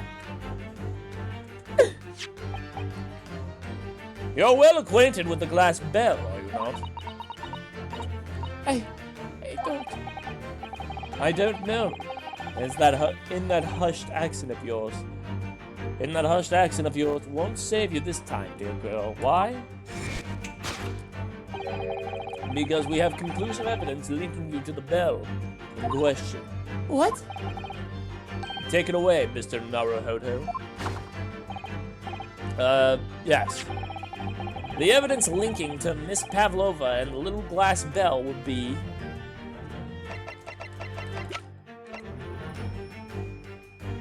Yes! If you look at this photograph, you can clearly see, hanging from Darka's collar, the very glass bell in question.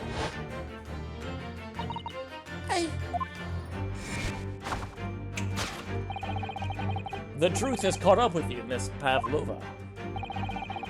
The young man who lost his life last night did so after a very inauspicious fall. And the cause of that fateful stumble?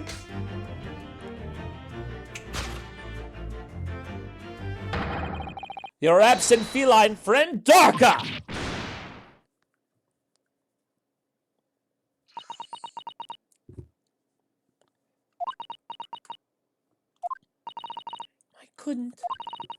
I couldn't tell anyone. I'm sorry.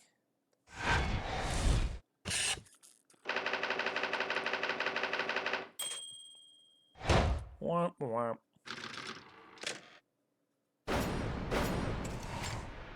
Elementary.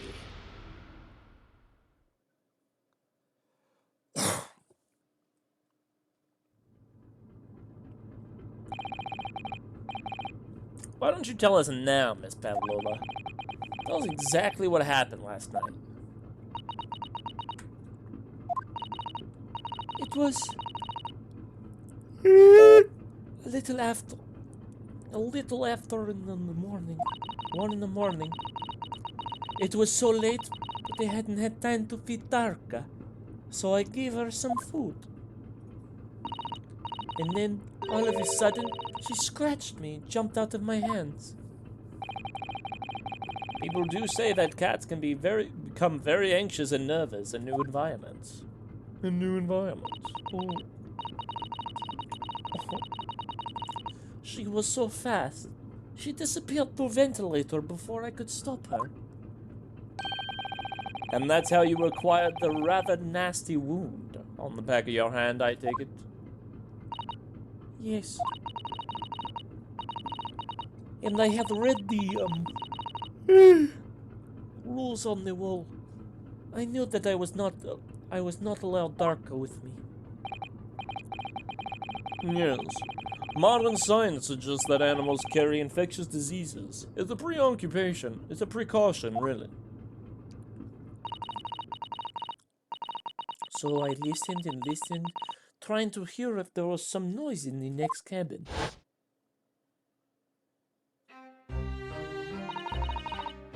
It was very quiet, I was sure. If someone was there, he must have been sleeping. So at that point, you thought it was safe to try and lure the kitten back. By dangling the end of the toy through the ventilation, to the ventilator and into the adjoining car. Darka always loved this toy. But it didn't work. Nothing worked. I tried using her favorite toy. I tried whistling to her softly, but nothing. She didn't return. So the faint whistling sound Cosmo wrote in his diary was Miss Pavlova trying to retrieve her pet.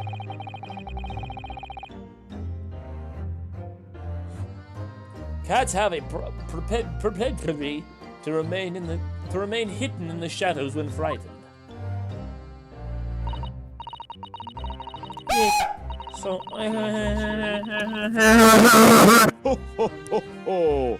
Merry Christmas! Stab your nose. Yes, so there was nothing I could do. I just had to wait until she had calmed down. But then... Ooh.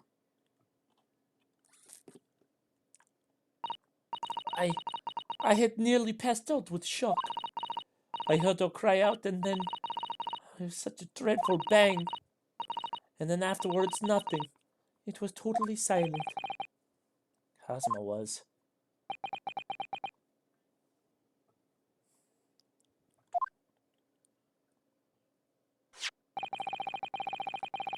From the appearance of the brown mark on the floor, it seems likely what you heard was the victim stepping on the glass bell and tripping up. Mrs. Bura is a large vessel, but even she can pitch and roll violently without warning. If Mr. Asogi was already off balance as a result of the ship lurching when the kitten got under his feet, the combination of unfortunate factors could easily have caused him to fall over. But what became of the kitten afterwards?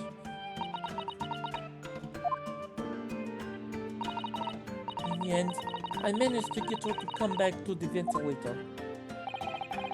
Yet Darka is nowhere to be seen. I must have forgotten to lock my keys.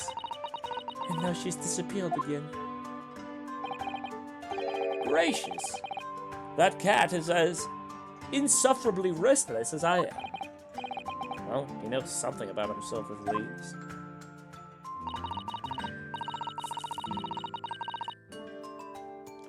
I called to my deck Uno reverse, and I have to stab your nose. No.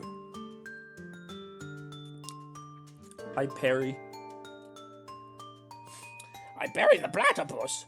When I woke up this morning, I heard that the young man in the cabin next to me had died.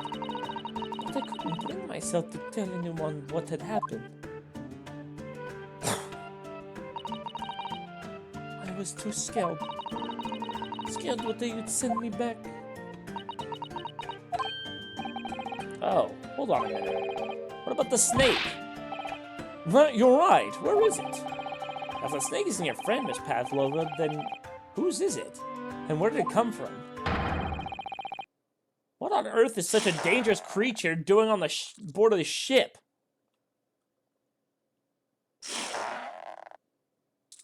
They seem to be having a good time over there.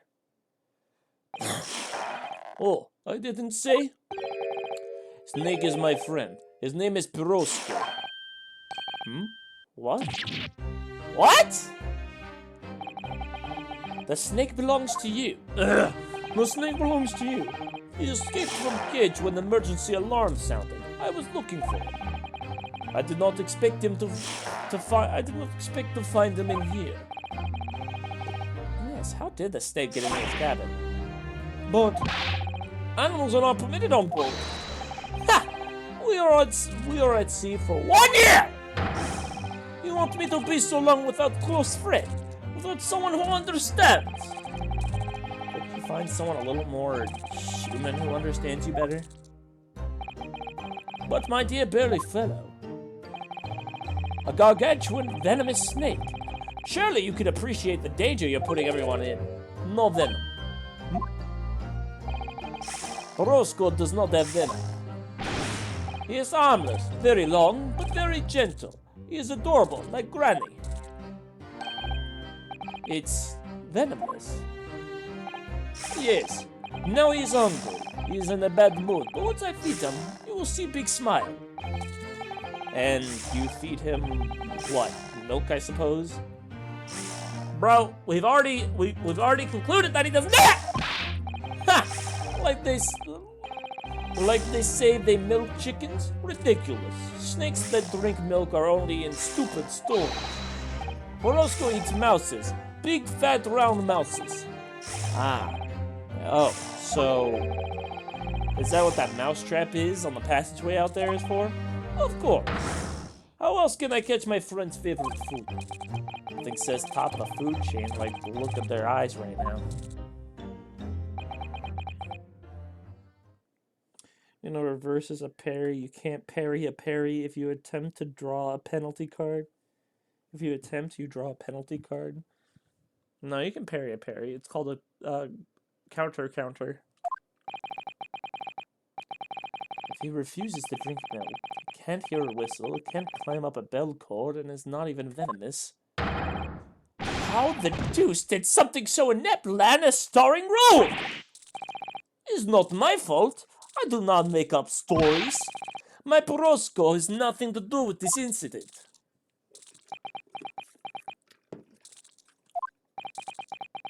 So that's what happened. That's the truth behind my best friend's tragic death.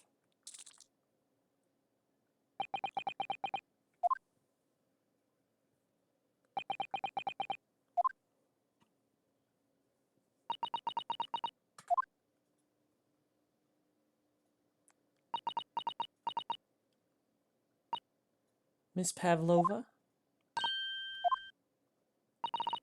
I understand the difficult situation you've found yourself in, and I do sympathize. But please remember this. A young man lost his life, and if you're going to attempt to cover up your guilt with lies, then no matter what the circumstances, I cannot forgive you. But what are you talking about, Miss Mikitoba? What lies? Miss Pavlova just confessed everything.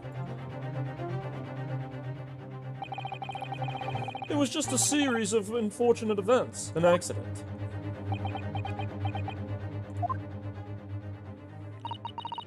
I'm not a great detective like Mr. Sholmes.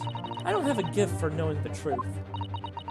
But even I can see that was not the truth. Don't you agree, Mr. Naruhodo? To be perfectly honest, yes. There's a discrepancy in Miss Pavlova's story. I'm sure of it. I just can't quite put my finger on it. I confess. I was intending to let Scotland Yard deal with any outstanding issues on this matter. Oh. I am only present here for a specific reason.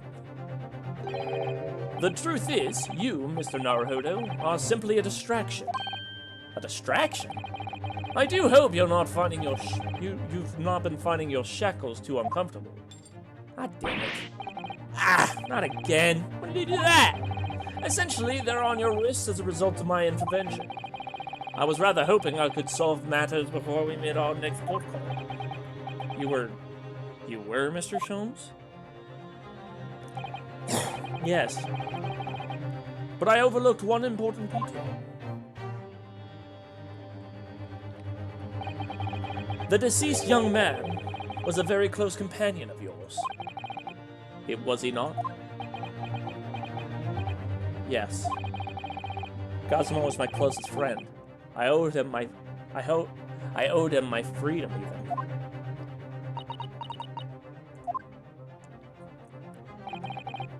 In that case, we must follow this to its conclusion. No further distractions. You must uncover the real truth here, Mr. Naruhodo. Yes, whatever that may be. The key to this is the discrepancy in Miss Pavlova's story, I'm sure. If I can chase that down, maybe the truth will become clear.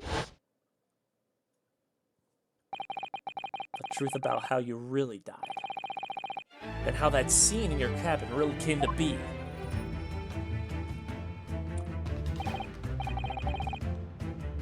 Alright. I'll see what I can do. Excellent. Thank you, Mr. Naruhodo. So then, shall we begin? Yes. What we should ponder first is the victim who lost his life in the cabin that was bolted shut from the inside. Was this truly an unfortunate accident? Or was it in fact no accident at all? That is what we must establish in the first instance. But we've already established it, haven't we? The man tripped over the kitten who had climbed into his cabin via the ventilator.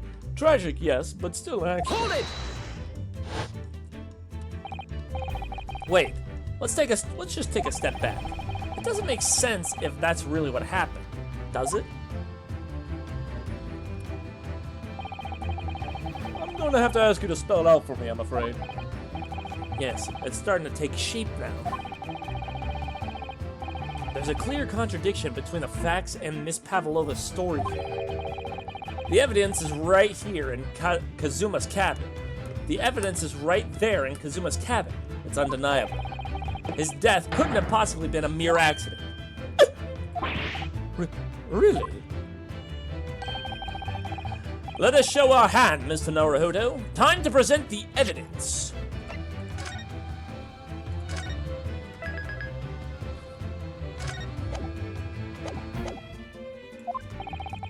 The evidence that proves unequivocally that the victim's death was no mere accident.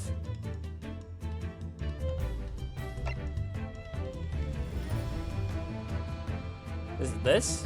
Yes! The truth is clearly recorded in this photographic print.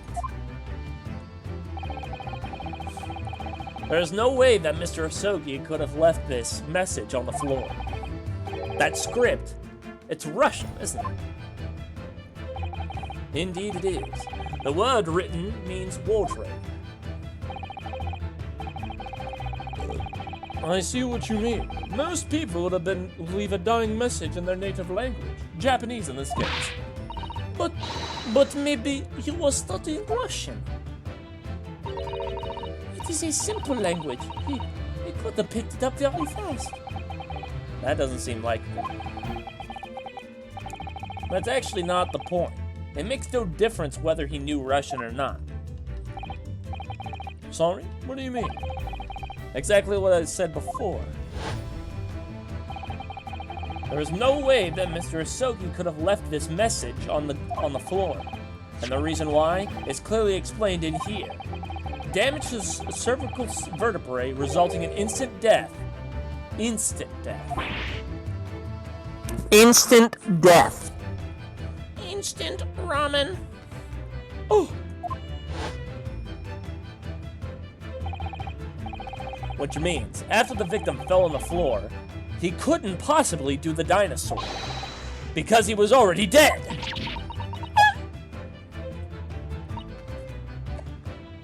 That's not the only reason either. There's something else we could find in Mr. Asogi's cabin. A remnant of something that couldn't possibly have been there, if what Miss Pavlova told us is true. What? So, Susato-san has noticed it too, then.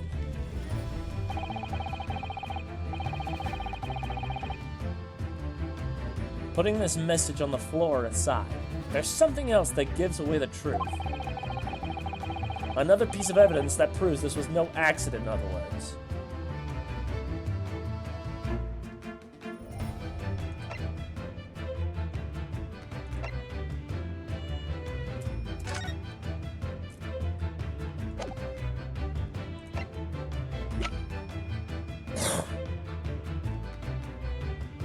Yes! What are you trying to make with that evidence? Oh, okay. I don't know why I thought it was a ship log. Either the absence of something you would find, or the presence of something you wouldn't.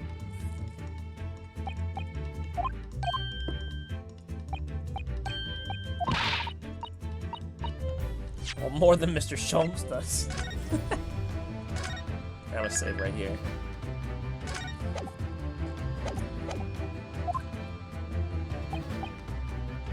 Starting to take shape. The clear contradiction between the evidence is right there, and there's something else that gives the truth away. Another piece of evidence that proves that this was no accident.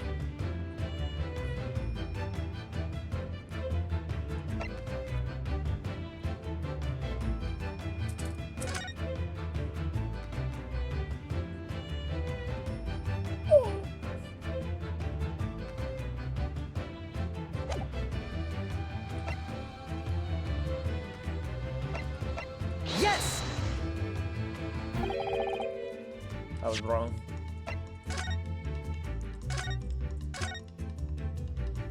I'm trying to figure it out.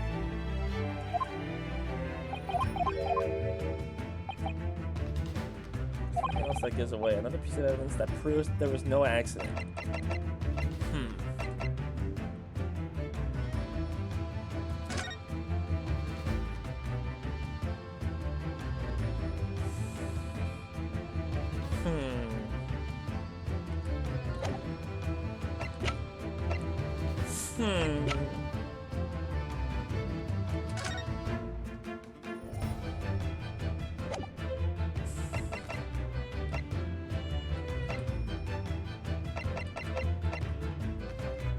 I don't suppose it's the mark on the floor. Yes! Ah! Okay. I kind of figured that was it. I wasn't 100% sure. Whatever. This broken piece of glass next to the mark on the floor. But what's the glass belt the kitten had around its neck? We already knew all about that. It was broken in half when the victim tripped over the cat and fell. So we already have a satisfying explanation. What's the flaw in that logic? Oh, that was the same person. God damn it. Unfortunately, there's a very big flaw. A fatal flaw. What? If that's really what happened, then how did one half of the bell end up in here, back here in the cabin? Oh. Yes. Remember what we found in the half...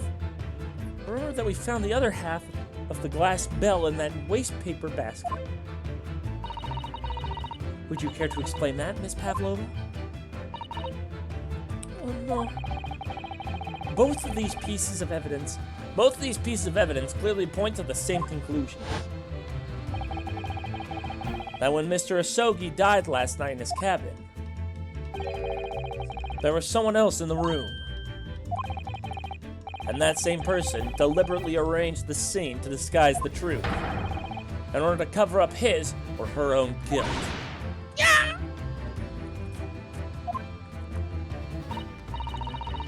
Yes, there was someone else present within Mr. Asogi. Hold it! You are wasting time! Someone else was there? Duh, of course, we know this! What are you talking about? Bulkhead was bolted shut from inside. There is no way in or out. Oh, yes. And the only other person in cabin was a young student. When the young student died, was you. It's true. I was in the cabin when it happened. You were shut inside the wardrobe to be You were shut inside the cabin wardrobe to be precise about the details. But I didn't know. But I don't know Russian. There's no way I could have left that message. Not would have. There would have been no way you could have left the message, to be precise about the details. Would you mind? Forgive me, my dear fellow. As I was saying, the person in question wrote the word wardrobe in Russian on the floor. In an attempt to incriminate me for the crime, even though I'd been asleep in there the entire time. And then the same person picked up the broken glass bell that had fallen on the floor, for fear of it becoming evidence that would show how Mr. Asogi really died. But why wouldn't this person have taken all the pieces of the bell right away? Leaving behind half was always going to raise questions. Yes, well, it was past 1 o'clock in the early hours of the morning. The cabin would have been quite dark. The single small lamp suspended on the ceiling would have barely cast any light on the floor. Little wonder, then, that the culprit failed to notice a fragment of the tiny item. You all suspect me, don't you? Hold it!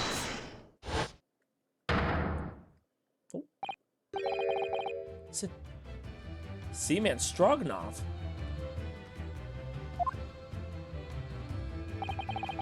Nina is woman of sea. She is daughter of strong sailor. 2 years ago, they noticed her dancing skills and she went away to join ballet company. But before, she was dancer on this ship, a member of the ship's band. You do not accuse Ship's Angel of being criminal. Ah, so that's it. You say that when young student died, Nina was there in cabin. But that is not possible. I give my tooth. Well, this is almost interesting. And why would you give your tooth, pray? Give your tooth, pray? How can you be so sure? You're a great detective, you should know. Look truth in eyes. Cabin bulkhead was bolted shut from inside. Nobody could go into cabin, not Nina, not anyone. Or do you tell me that the killer can walk through locked doors? Niet! It's impossible! He's right. But wait, I read about this in detective stories. People often tie threads around door latches so they can open and close them from the outside. Thread? Are you stupid? These bulkheads are not barn doors. Certainly not. These are watertight doors, as one would expect to find on any modern steamship. Constructed of heavy steel, with not a gap in sight. No thread or needles or magnets. No threads or needles or magnets could have been used. No, of course not. I thought so too. Mr. Naruhodo was suggesting it earlier, so... Sutato-san, how could you shift it onto me like that? So Seaman Stroganoff has a valid point. The cabin door couldn't have been bolted shut from the outside.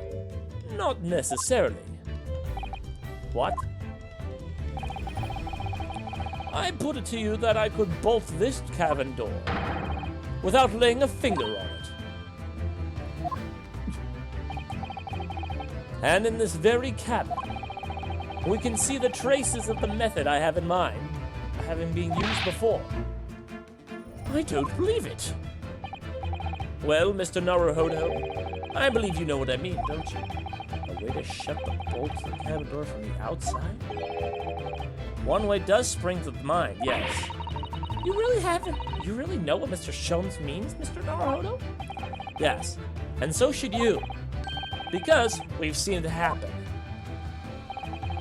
Indeed we have. So, would you care to do the honors, Mr. Naruhodo? Point out the tellings of the method it was used to slide the cabin door across the outside.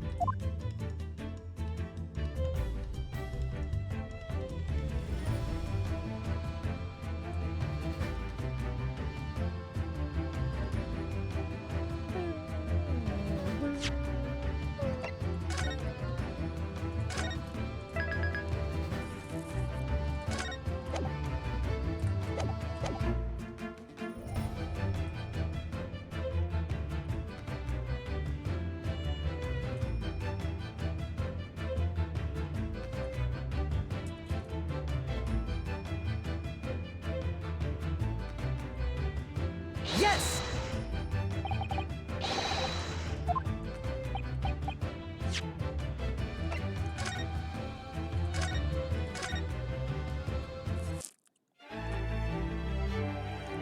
Find out the telling sense of a method used to slide the cabin bolt shut.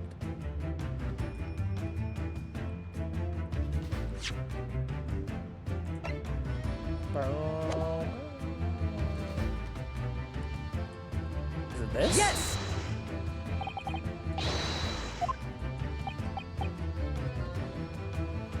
Definitely was not it.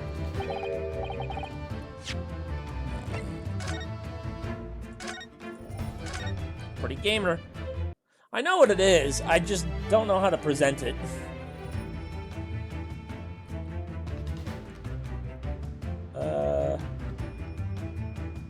Is it this? Yes!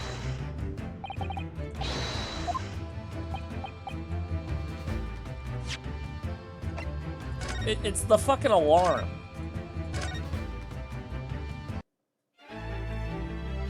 But I'm trying to figure out where to find said alarm.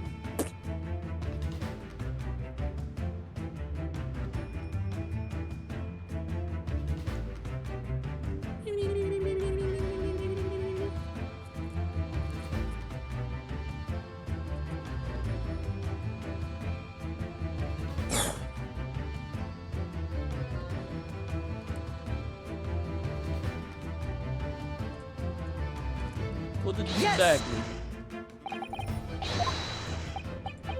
It sure as hell is not baggy.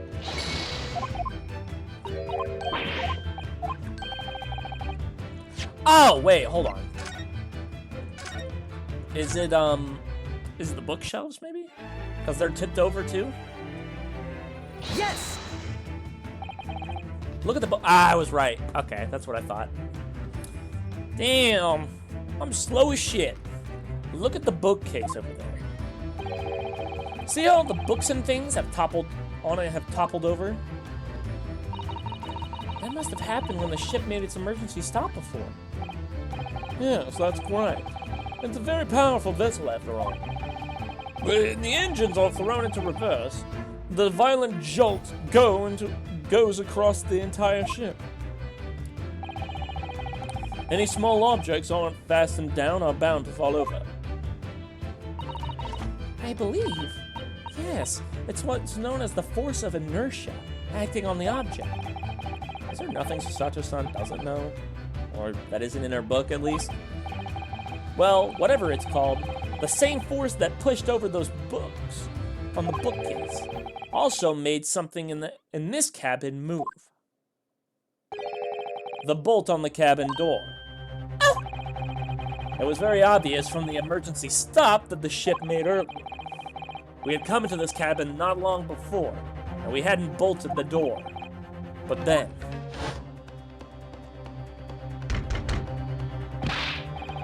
Hello, is everyone? Hello, Johnny. Sounds like Inspector Hosonaga. Oh, yes! That's it! When the ship stopped suddenly, the bolt flew across the locked door. Yes, it's made of metal, but it's small and light enough to be moved by the ship's sudden change of speed. Or the force of ineptia, if you want to call it that. Are you trying to say that last night, after Mr. Asogi was killed,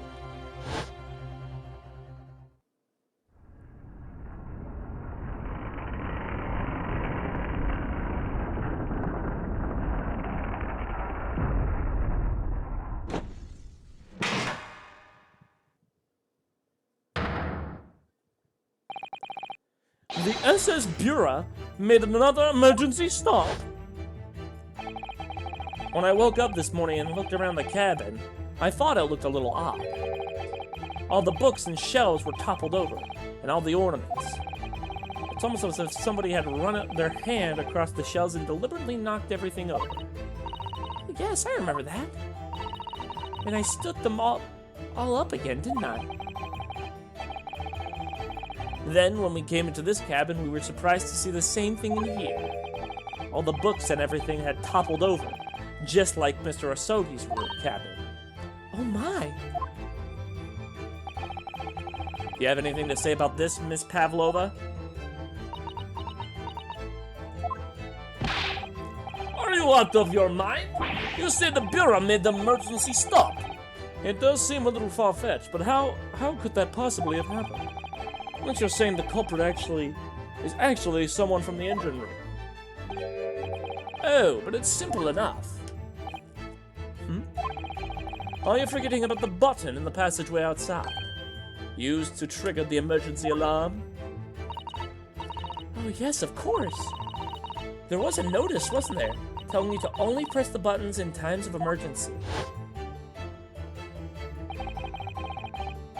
On dark nights, when the fog is dense, the captain cannot afford to rely on the eyes of his lookout alone. Hence the placement of a number of buttons around the vessel, to allow any crewmen to raise the alarm. The sort of button one is almost compelled to press to satisfy one's curiosity. Wait, it was you? When the button is pressed, two things happen in the interest of safety. The emergency alarm bells rings and the vessel comes to a complete stop. As it indeed did a little earlier today.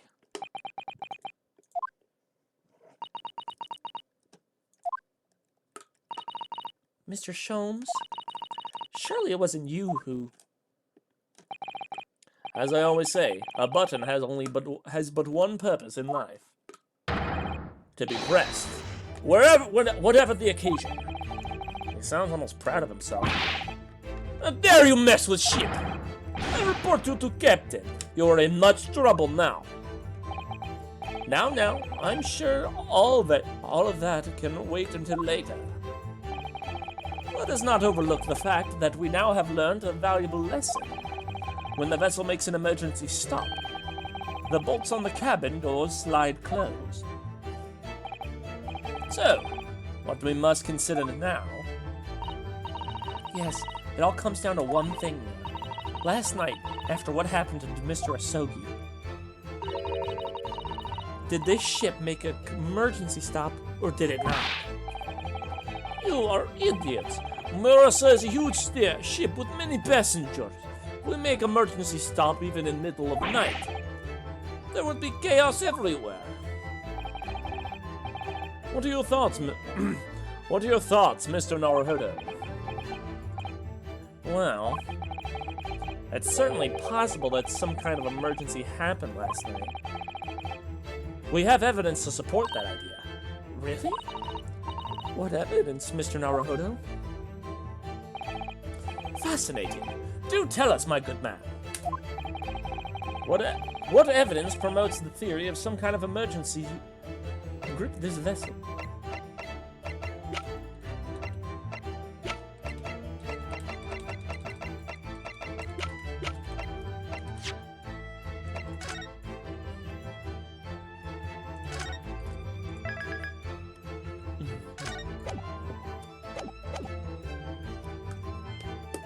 Hong Kong.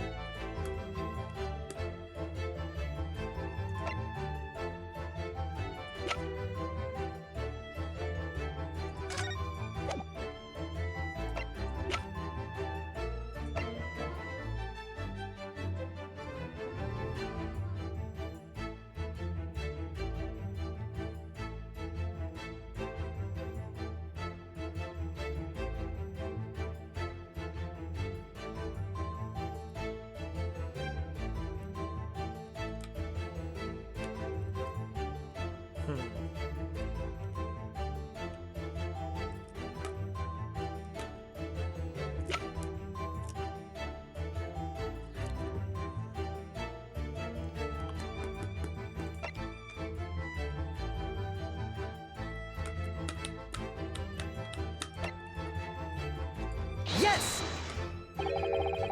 Seaman Stroganoff. It's your duty to patrol the first-class area of the ship, isn't that right? Okay, that's what I thought. I thought it was the fucking...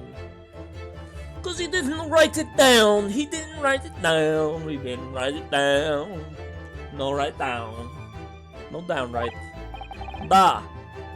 That is correct. Why? And the ship's log here. This would be where you record the details of your duties. What are you doing with that? That is mine! Ah, you rather carelessly left it atop the little makeshift bureau in the passageway out there. But as responsible passengers, we took it into our care with a mind to return it to you later. I left it there on purpose. That is where I put it always. The point is, looking at what you usually record, it's clear that under normal circumstances, you write the phrase "nothing to report" every 30 seconds or minutes. But from 2 o'clock last night until the first light this morning, nothing was recorded at all. Nothing was recorded in the log? That is... because nothing happened! But if nothing happened, you would normally write "nothing to report," wouldn't you? Indeed, which tells us that shortly after 2 a.m., something happened here aboard the SS Bureau.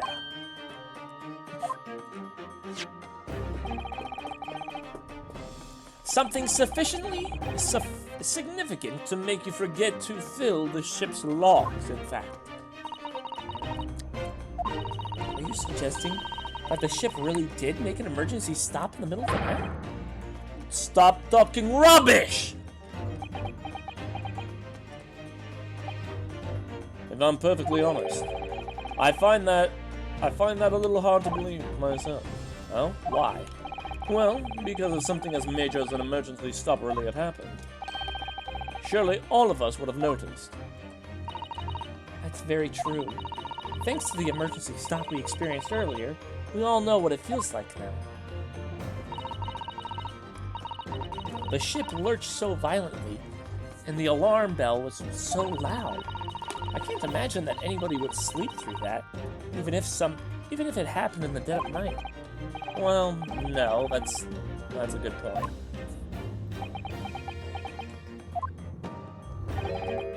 What of the throbbing? Sorry, what do you mean? Your head, ma'am. The throbbing of your head since this morning. We have all suffered with it. Oh, yes. I have a headache. I have had a headache. You're right. In fact, I haven't been feeling myself since I woke up today. Nor have I. My head has been feeling heavy ever since dawn. Yes, you've all been afflicted, haven't you? Just as I expected. He's right, my head's been throbbing today too. Ever since eating dinner yesterday evening, everything has felt sort of hazy. I can't really remember anything that happened after I climbed back into the wardrobe. And the first thing I noticed this morning was the throbbing pain in my head. I had already been dragged out of the wardrobe and had those handcuffs put on me at that point. Why didn't I wake up when all that was happening to me? Tell me, Mr. Naruhodo, you boarded this vessel as a stowaway, didn't you? Oh, well, yes. Sorry. The stowaway class of accommodation doesn't usually include meals. What did you survive on? Oh, well, Cosmo looked after me. He was always happy to share his meals. So you enjoyed some of the whole roast chicken dish that was served yesterday evening, I take it? Yes! In fact, I had all of that. Cosmo wasn't fond of chicken. Oh, really? So the victim didn't eat any of the chicken at all? That's right, he didn't touch it. Is that relevant?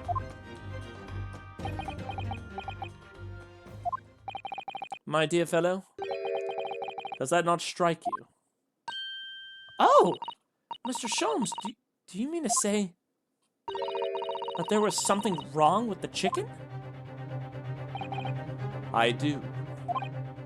No! Really? Is that really true? The meal prepared for the passengers last night had been tampered with. Tampered with by the additive of a spophoric design of a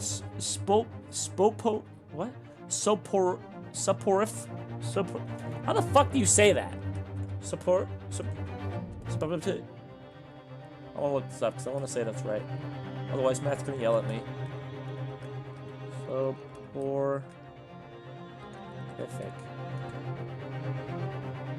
Soporific. Soporific. Okay, that's not as hard as I thought it'd be. Tampered with by the addition of a soporific, designed to induce a very deep slumber in those who consumed it. I used his voice again! A sleeping drug? Do you mean whoever did this laced every meal with a sleeping drug so that no one would notice the ship's emergency stop? Mr. Naruhodo, of course that's not what Mr. Sholmes means. What a far-fetched idea. Precisely. Lacing every meal of every passenger on board with a soporific drug would certainly be impossible, unless, that is, every single member of the crew was a conspirator. What? Mr. Sholmes? Well, see, Matt?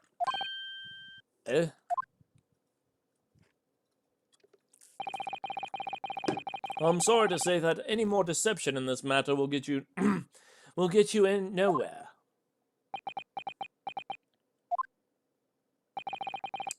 If you refuse to talk, there will have to be an inquiry made to the shipping company, of course. And were that to happen, every member of the crew, and the captain himself, would be hauled over the coals for aiding and abetting a renegade.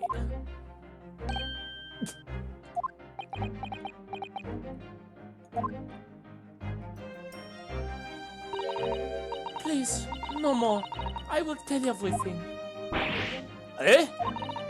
I cannot make problems like this for everyone anymore.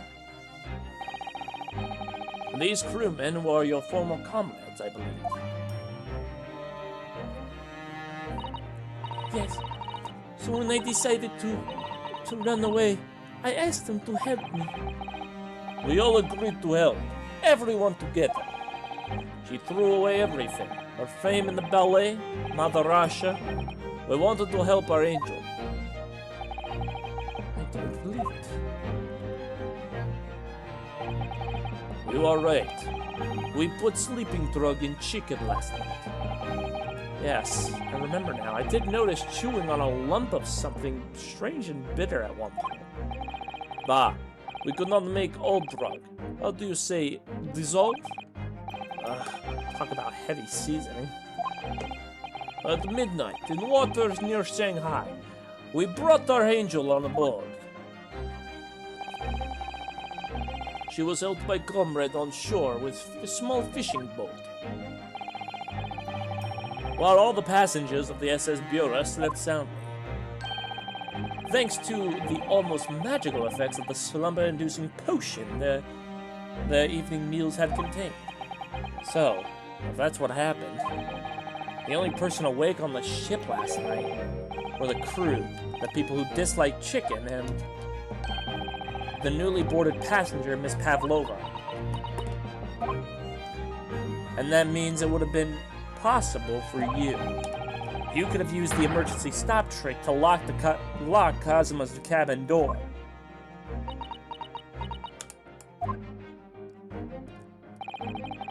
But how does that make any sense? Surely every cabin door would have ended up locked in that case, and there would have been complete chaos. Oh, I wouldn't say so. What? Ah, of course.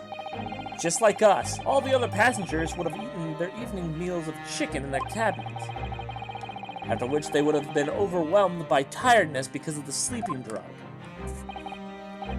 Quite.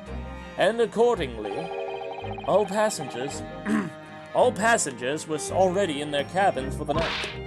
Yes. The overwhelming majority of the passengers would habitually sleep with their cabin doors bolted anyways. And so not one of them would have found it remarkable to find the door locked in the morning. In summary, in order to fasten the bolts of the single cabin door on the ship, the culprit brought the entire vessel to an emergency stop in the early hours of the morning. Shit. Son of bitch. We have talked a long time and said many things. What is point? The point is what I said earlier. There was somebody else present at the scene when the victim lost his life last night. Someone who left a message in Russian on the floor in an attempt to incriminate another. Someone who tried desperately to hide the broken fragments of glass who would reveal the culprit's identity. And someone who abused the ship's emergency stop procedure in order to lock the door. All told, a busy night. But... I don't know anything about this. I am just a little girl. You like to speak with your long English words and explain your clever ideas. But I am sailor, and sailors don't listen too long. Boring stories we don't believe. Based. Sailors like me, we trust only what we see with our eyes. A laudable trait. What? I am quite of the same disposition, my good man. Observation to me is everything. Mr. Naruhodo. Oh, yes? Do you hear it? The accusatory cry of guilt on the wind. What accusatory cry of guilt? Sorry, you've lost me. Proof of involvement, man. You can't hear such a call with your ears? No. You must hear it with your eyes, for observation is basis of all deduction. What are you talking about? I believe the time has come for one final logic and reasoning spectacular to expose the truth. So, Mr. Naruhodo, your assistance, if you please. With what exactly, Mr. Sholmes? With observations, my dear fellow. Just as I said, of these two... Observation? My dear fellow, I'm going to have your bitch ass to save the game real quick, just in case. You never know.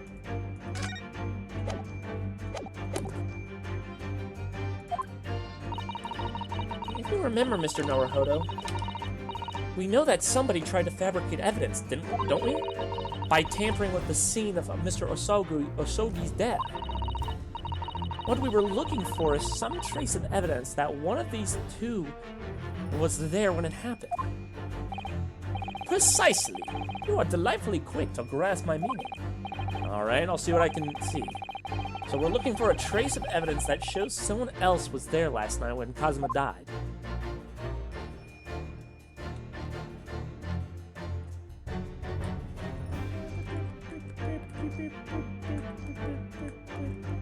Oh! Oh, look at this. It's some kind of stain. It's an unusual place. Yes, you're right. It's ink, if I'm not mistaken. It's color. I know where it came from. Yes! Yes!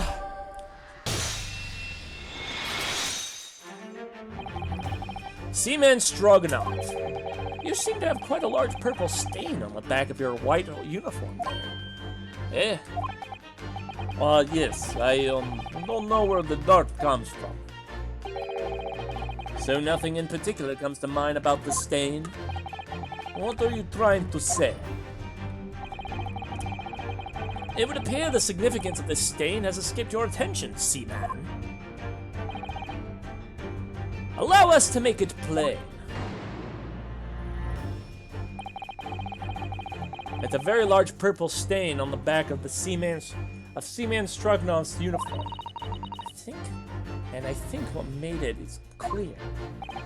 Indeed it is. So, Mr. Naruhodo, present the evidence that proves it. My pleasure. Alright then. The evidence that proves the stain on the back. Really? It is really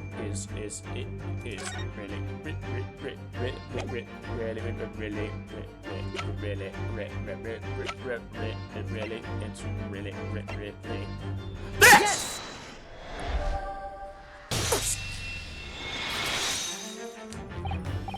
Yes, it's this photograph, and the ink it shows. That's what caused the stain on your uniform. Ink? A rather unusual color of ink, purple. Ah! Ah, the penny drops at last. Now you see the significance. The Russian word on the floor next to the victim's body was written in purple ink. And the stain on the back of your uniform is ink of the exact same color.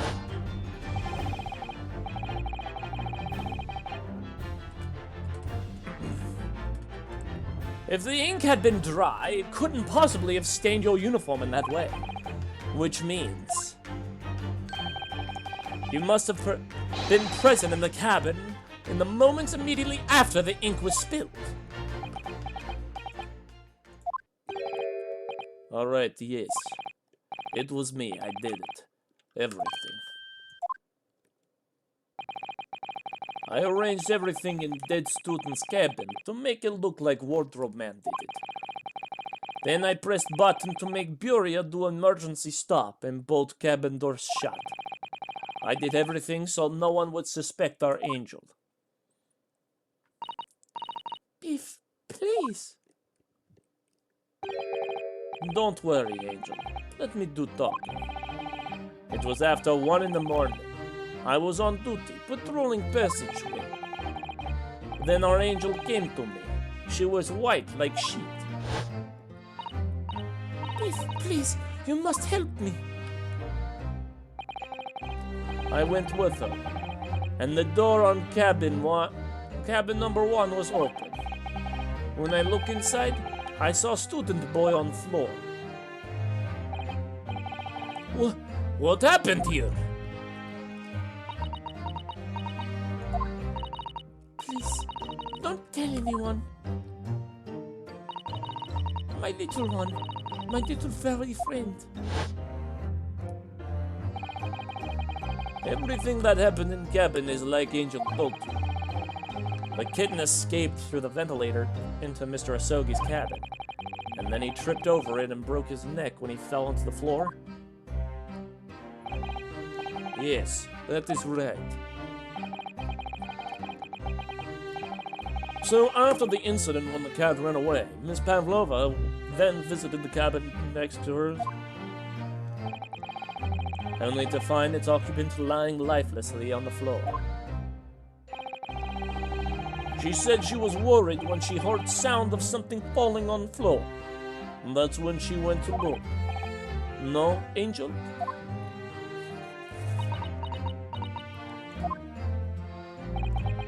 The door was not locked, so she opened to look, and you already know what happened after. There's just one thing, if you wouldn't mind. What? When you went to Mr. Asogi's captain, Miss Pavlova, was he already dead? Why? I already told you. When Nina opened door of student's cabin and looked inside, I was asking Miss Pavlova. Well, Miss Pavlova?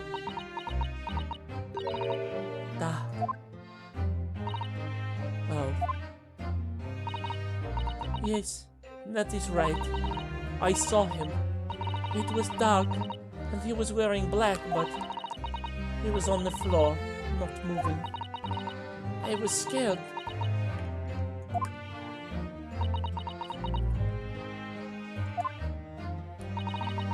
I understand, and I believe you. So is that finally it now? Have we discovered the real truth about Cosmo's death at last?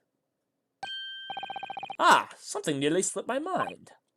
Oh, Mr. Sholmes? The photograph. Yes, I took this myself, you know. The cause of death was a broken neck, therefore the victim died instantly. And the uniform incident that precipitated these events, a kitten on which the victim stumbled. However, if those are the facts, there's one particular area in this photograph that seems somewhat unnatural. What do you mean unnatural? What are your thoughts on the matter, Mr. Naruhodo? Oh! Well... If Cosmo tripped and fell, and by some terrible stroke of luck broke his neck, how would you save your game?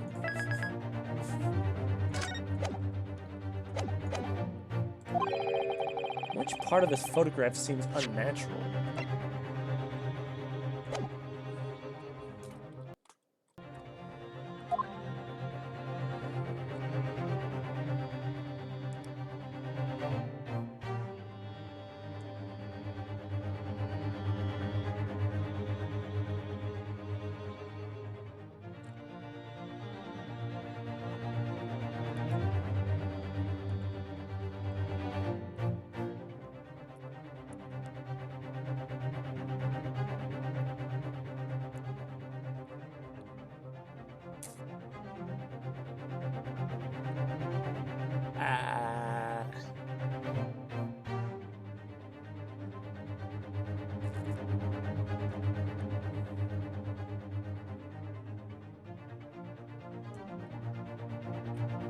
Yes!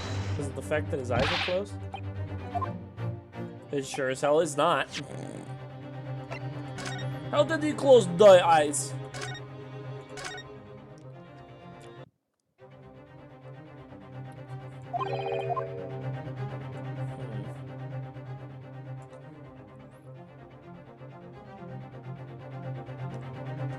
Let us think using our thinking caps.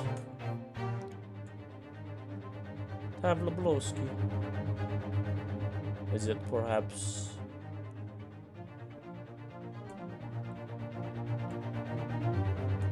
Yes! his neck area?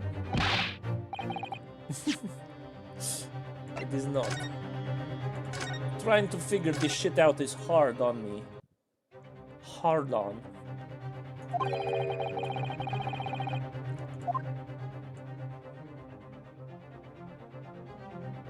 What could it have been?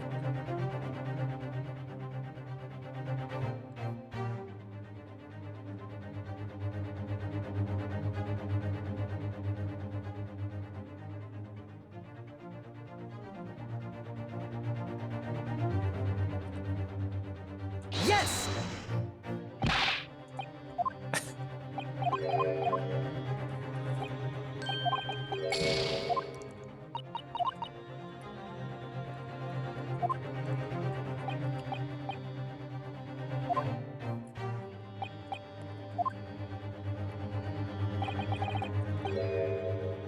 would you land has the Oh.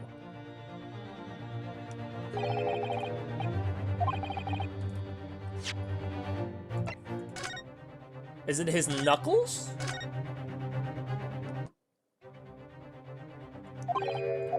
Like this? Is he talking about this? Yes! Ah! Okay. Oh, good lord. I don't know how this fucking... How I keep managing to do this. I noticed it. Like, I noticed that before, and that's what I was thinking, too. I was thinking, like, okay, it might be the fact that the knuckles are down like that. But I'm like, nah. Nah, let's try all the other options. But of course, it's the fuck... I'm stupid, but I'm not stupid. I just need to inherit my power. I've done this for, like, literally every fucking thing. It's hilarious. Alright. If it really fell due to an unfortunate accident, then his fist wouldn't have seemed quite right. The exact thought had occurred to me. The exact same thought had occurred to me. In a fall, one's instinct is to open the palms flat. Yet here we see the victim with his left hand tightly balled into a fist. Almost, you might say, as though he were gripping something. What do you mean? Simply that I took the liberty of investigating the victim's fist a short while ago. You did? And what, pray tell, do you imagine I found there, my dear fellow? Mr. Sholmes, show us, please. Why, of course, my dear madam. Would I keep you in suspense? This is what I found. Oh, a crescent moon with a little gemstone in the middle. Yes, you're quite right, a crescent moon. That's very pretty, but what does it tell us? Is it... What the fuck?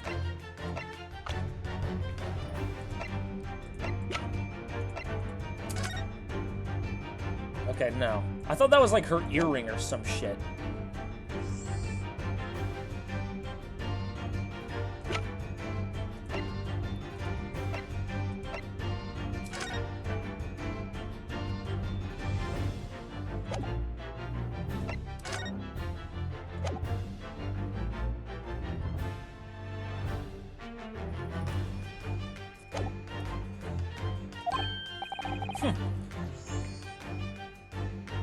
It tells us nothing. I'm not so sure. That crescent moon looks familiar somehow. I'm sure I've seen it somewhere before. Observation, Mr. Naruhodo. That is the key. What? The truth is now tantalizingly close. How did that crescent moon come to be in Cosmo's clutched fist? This is the final clue, the last piece of the puzzle. Ask yourself, what does this little crescent moon mean? What significance has it? And observe. Find the answer with your own eyes.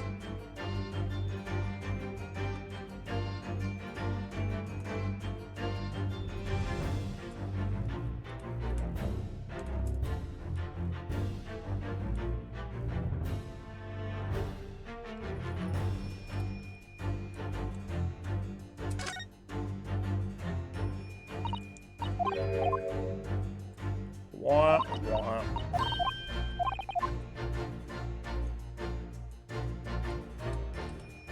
Yes!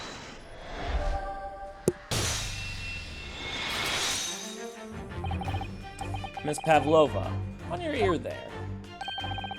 I see you have a crescent moon as well. Oh! What? And on your other ear, there seems to be a crescent moon missing. The little link holding it on must have broken, I suppose. No. The missing crescent moon was found on the victim's clenched fist. Clearly, there's only one logical conclusion. Wouldn't you agree, Mr. Naruhodo? Yes. Miss Pavlova, Mr. Asogi must have grasped the crescent moon and pulled it from your ear, perhaps just moments before he fell on the floor. In other words, last night, in Mr. Asogi's cabin, you witnessed the moment of when the victim fell with your own eyes. In fact, you were quite literally at arm's length from him. But then the question is, why did Mr. Asogi do that? Why did he pull your earring from your ear and hold it in his clenched fist during his final moments? Oh no. Angel? No one can protect you. No one can protect you now. Please, Miss Pavlova, tell us the truth. Last night, what did you do to Kazuma?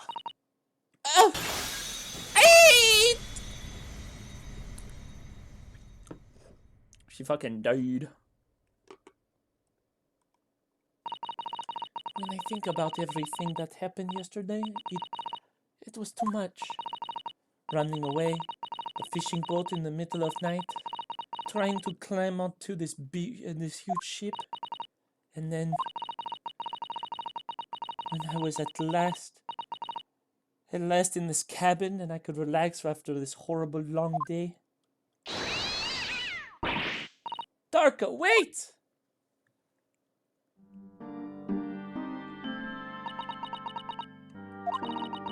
I couldn't believe it when she disappeared through the ventilator.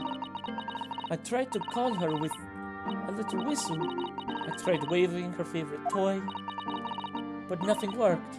Darka would not come back.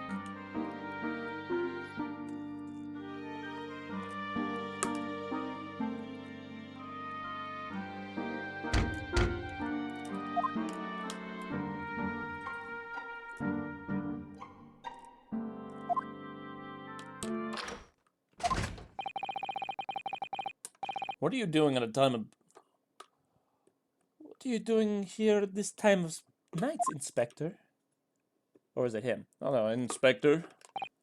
Oh. I'm sorry. I thought it was a friend of mine.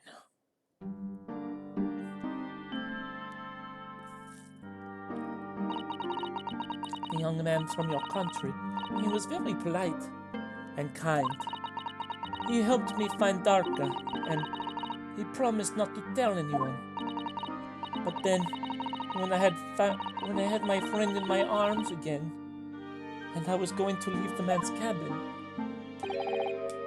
Just a moment. Sorry, but... Oh, yes? I'm sure I know your face. I've seen you somewhere before. Ah! Oh, of course. You're Nikolina Pavlova. Nikolina Pavlova, aren't you? The Russian ballerina. Huh? No, I don't know that name. My heart nearly stopped when he said that. He knew who I was. How could this man from a land in the faraway east know a Russian ballerina? Yes, I saw your performance in Japan. The beauty of the ballet made a deep impression on me. But what are you doing on the ship? I'm sure I read that your ballet company was performing in Shanghai at the moment. I can't fool him. I have to tell him the truth, and hope he doesn't tell anyone. I have no other choice. I see. So you've run away. Please keep my secret. Don't tell anyone. Give me a moment. I could use another opinion here.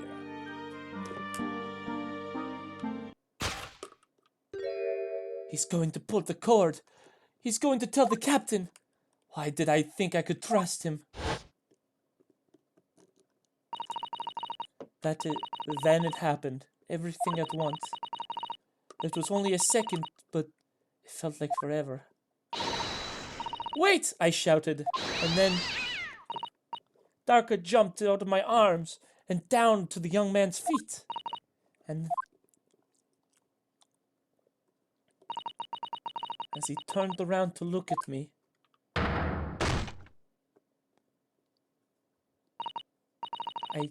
I pushed him.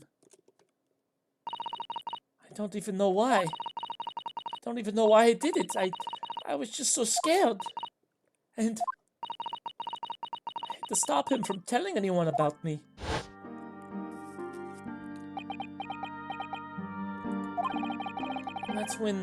And that's when you went to fetch help from Seaman Stroganoff, who was on duty in the passageway.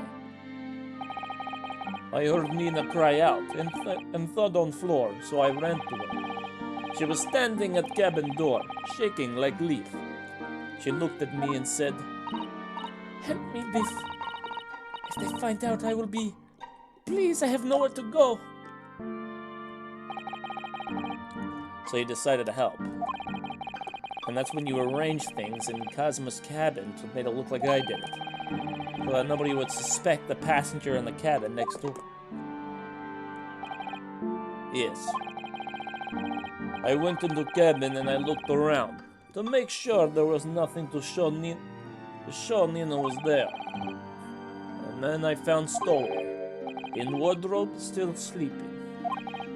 Right. That's when he found me. So you worked out a plan to lay the blame on the Stowaway.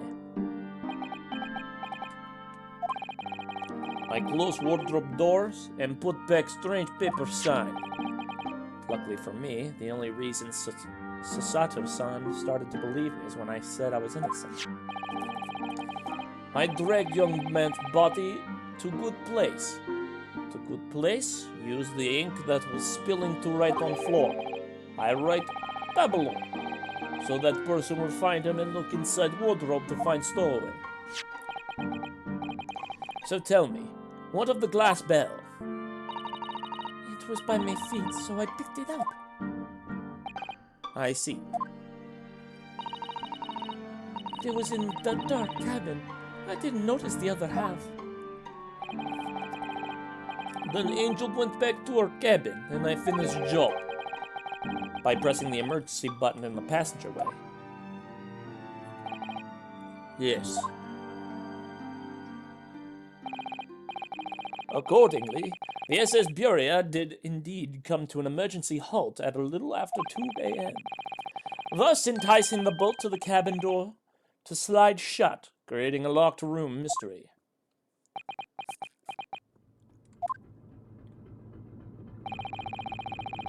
There's still one thing I don't understand, Miss Pavlova. What? Well, you said that you told Kazuma about the fact that you'd run away from your home. And that's because you were worried he was going to tell the captain you pushed him. Isn't that right? Yes. But even if you pulled the bell and called for the captain of the board, aren't you friends with every member of the ship? Why would that have been a problem? It was what he said first that made me scared. What he said first? What are you doing at a time like this, Inspector? Oh. I'm sorry. I thought you were a friend of mine. He said an inspector was his friend. Ah, yes, meaning me. Who was supposed to be acting as his bodyguard? I thought that if police knew about me, they would arrest me. So before I pulled bell cord, May I stop you for a moment, please, Miss Pavlova? It just doesn't seem to make sense. I mean, was Mr. Asogi really going to pull the bell cord? I don't know. What? What do you think, Mr. Naruhodo? Well, I'm not Cosmo, so I can't know for certain, but he was a man of his word. If he told you he wouldn't give your secret away, then he wouldn't have done. And that's what we want to... No, he was walking over to it. He was going to pull the cord. He was going to make them send me back. Well, Mr. Naruhodo, The day's work is not yet done, it seems.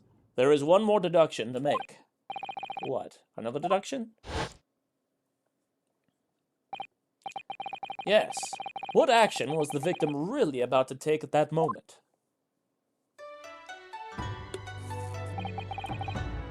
Can we determine whether the young man's gaze was directed?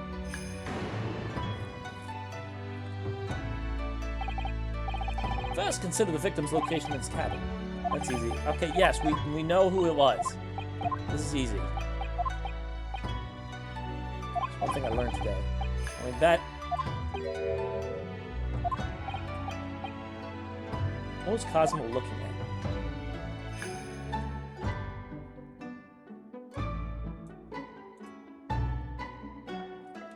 Take that!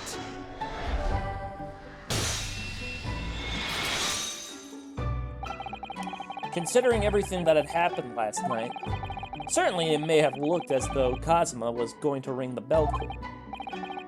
Yes, however, what is directly beside the bell cord? The wardrobe. The wardrobe? And more importantly, what was inside the wardrobe? The man's great friend, sleeping soundly. Miss Pavlova, please, think back very carefully. What were Mr. Asogi's exact words last night? Give me a moment. I could use another opinion here. Another opinion? Yes, but not from a member of the crew. No, Mr. Asogi intended to consult his close friend on the matter.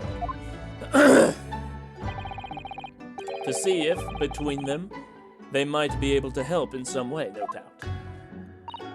Oh, no. Sadly, we can't know the truth for certain now. It's too late for that. But I wish you had made sure of what Mr. Asogi was looking at. Things may have ended very differently, if you had. Yeah, that's true. Miss Pavlova. I want to thank you for finally admitting the truth. But unfortunately, the truth is, a man lost his life because of what you did. And that will never change. I hope you'll never forget that. I'm sorry. Really, I'm so sorry. What have I done?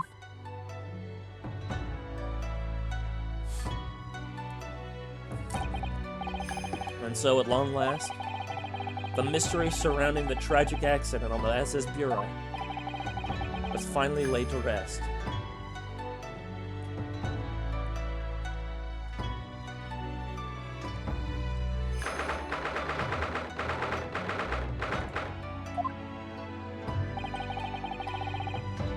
What will happen to Miss Pavlova now, then?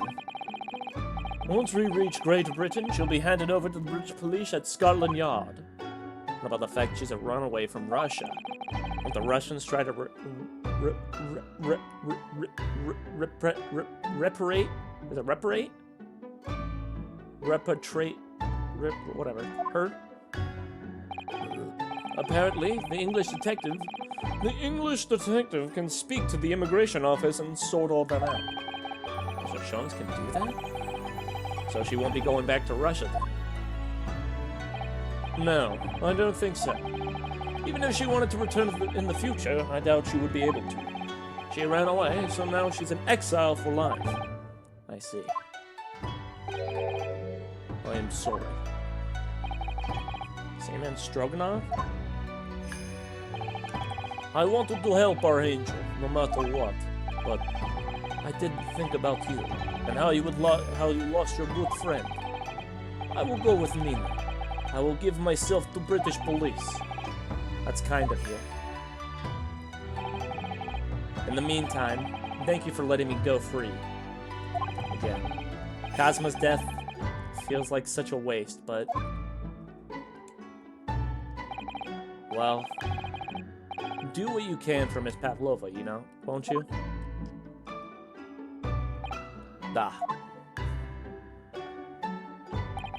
Well, I'm afraid you need a pack now. We're due to arrive in Hong Kong tomorrow. As much as it pains me, I'm going to have to hand you over to the consul to arrange your passage back to Japan. Yes. I did stow away after all. I couldn't really expect any different. So, you should get back to your cabin now. Womp womp. It looks like my study tour to Great Britain is all over. Wow. It was over before it even began then. To think that only days ago, Cosma and I were laughing together about how we tear up the streets of London. It seems like a distant memory now. Oh, what's that? Is it someone weeping?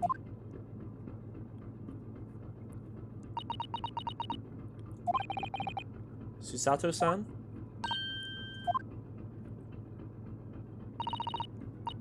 Naruhodo-san, I didn't know you'd returned. Oh, well, I haven't been back long. Inspector Hosonaga just told me I should pack, you know, ready to leave the ship tomorrow and all that.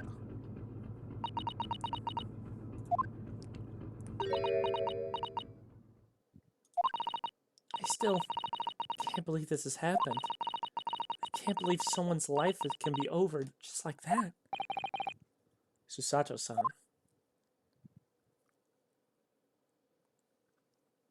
Oh, never mind. So you still sick? Nah. I'm feeling a bit better, but of course, once this case is done, I'm fucking calling it, because good lord. He had such grand ideas for this visit to Great Britain. So many dreams. And now they've been cruelly taken away, just as he has. I thought I could never forgive the person responsible, but now we know the truth. It was just an accident. Just a silly series of mishaps. It's just too much, Naruhodo-san. It's just too much. Yes, I know. I wish there was something I could say. Inspector? My duty was to see Asogi-san safely to Great Britain. But I failed, and caused his two closest friends great pain and suffering as a result. I've let everyone down. And I will do anything to make up for that, my terrible blunder. Nobody blames you, Inspector. And I'm free again now, at least. Huh?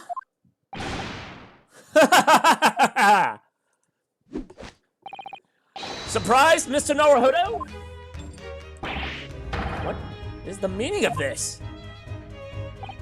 Oh, a trifling matter. Simply that in my head, I think I shall always picture you wearing those shackles. Without them, the balance seems all wrong. It's distracting. Sorry? So I decided to restore them, for old time's sake, shall we? Shall we say? You are a stowaway. He thinks this is funny? Hit him with the gat. Mr. Sholmes. We do appreciate all your assistance. I'd like to thank you from the bottom of my heart. No, not at all, not at all. And though it's a little late, may I offer my sincere condolences. The loss of your companion is truly heartrending. I hope you will be able to fulfill some of his aspirations in his honor.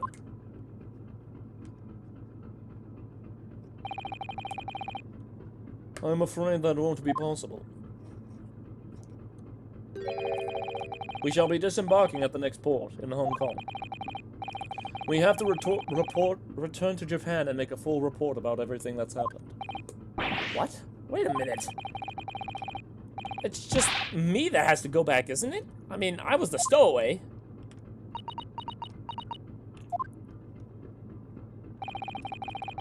The terms of the study tour were negotiated by the Department of Justice in both Great Britain and Japan.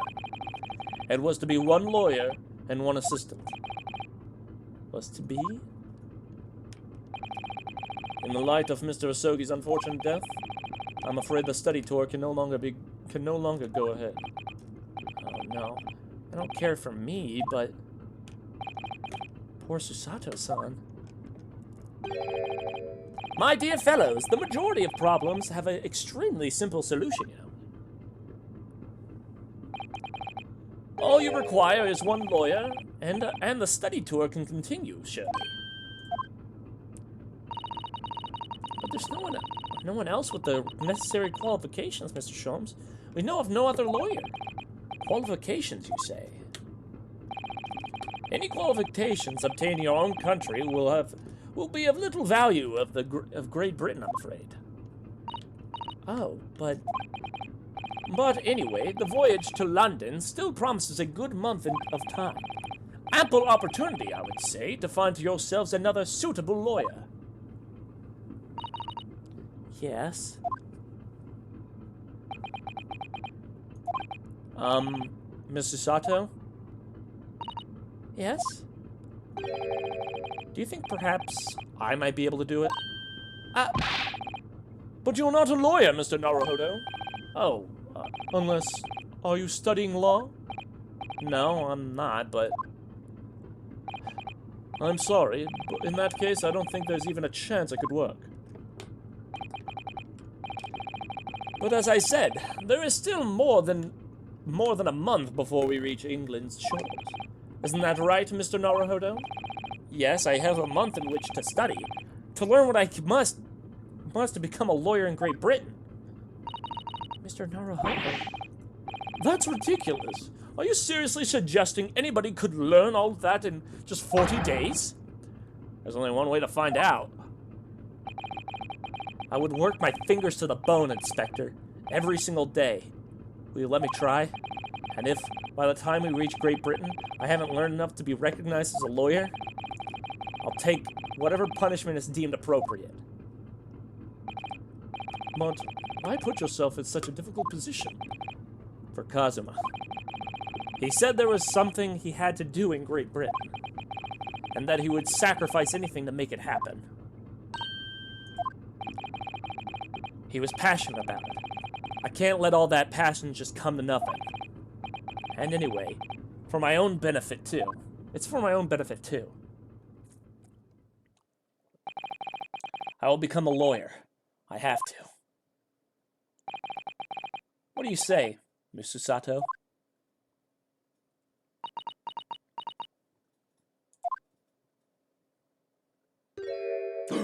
She's smiling. Ew. I think it's a wonderful idea. Thank you. So, what does our bespectacled inspector friend say? Merry Christmas. He says it's Christmas. Are you serious? 1 lawyer and 1 assistant. The numbers are indisputable. No. It's madness. Yet fascinating, wouldn't you agree? Fascinating. Duty and rules are the dull routine of existence that we all abhor. Give us interest, give us fascination. Speak for yourself. Besides, qualifications are no measure of a man. What matters is his character, no? And you have witnessed ample evidence of this man's exemplary character today with your own eyes. From the early hours of this morning until its very moment now.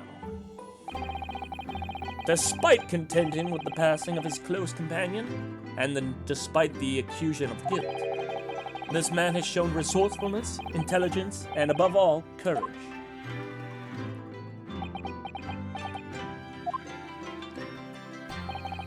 Very well. I'll think of a clever way to word my report to the Department of Justice. Inspector?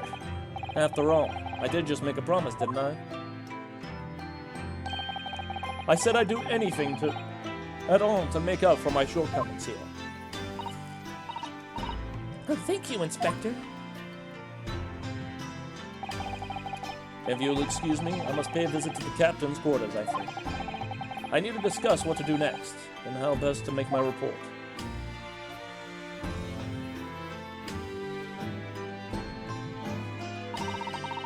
Are you really prepared to attempt this, Mr. Naruhodo? Yes, I'm gonna try. I wonder, would you consider teaching me what I need to know? Everything about being a lawyer? I would be delighted to help you. I am the judicial assistant, after all. Thank you. And, Mr. Naruhodo? I'd like you to take charge of this. What? Me? Are you sure? I'm sure it's what Kazuma-sama would have wanted.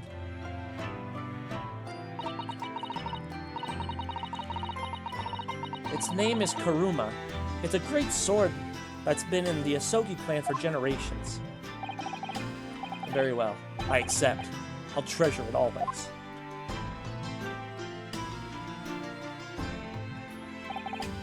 So then, Ms. Susato, it seems we'll be working together for some time to come yet. It will be an honor, Mr. Naruhodo. And for the next 40 days, I shan't grant you a single minute of freedom. We shall fill every spare moment with study. Yes, that's exactly what I need. But before we begin, I have an earnest favor to ask you too. Goodness, what is it?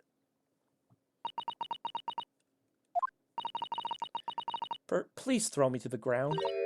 3 times. What? I should never have doubted you. You were Kazuma-sama's closest friend. Of course, you would never have done anything to hurt him. That should have been obvious to me from the start. But I allowed suspicion to get the better of me.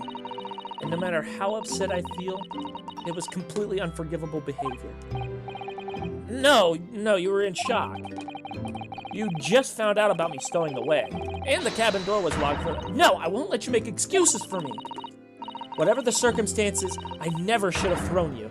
Not just once, but 5 times. I feel like you're increasing the numbers. I'm pretty sure it was just twice.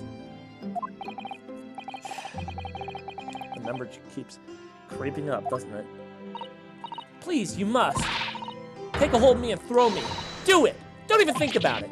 No, I don't even know how to do that. I've never thrown anyone in my life. Very wise, now, Mr. Naruhodo. It isn't a skill one acquires without considerable training.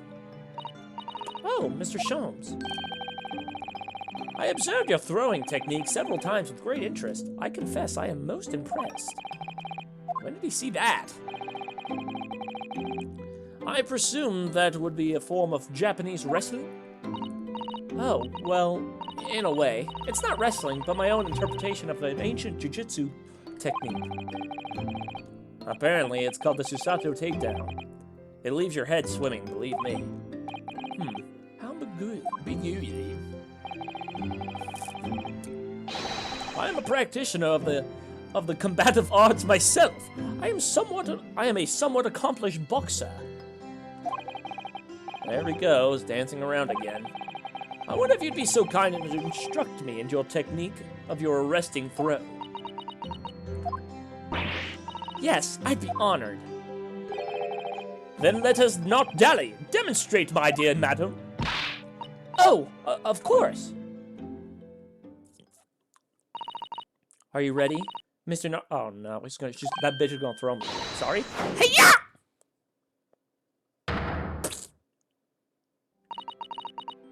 As you can see, you can throw from the abdomen. Oh yes, arresting indeed. And that is what you term the Susato takedown, is it? Actually, no. That was called the Susato squash. I wanna die. In my groggy state of consciousness, a scene from an evening recently spent with Kazuma flickered into my mind.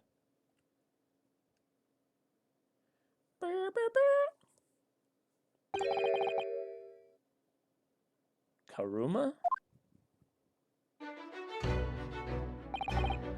That's right. It's a prize sword that's been passed down through generations of the Asogi clan. I can't believe you managed to get permission to bring it with you.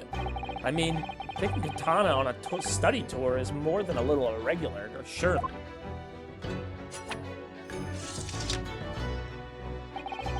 A Japanese man's sword is his soul, Ryunosuke.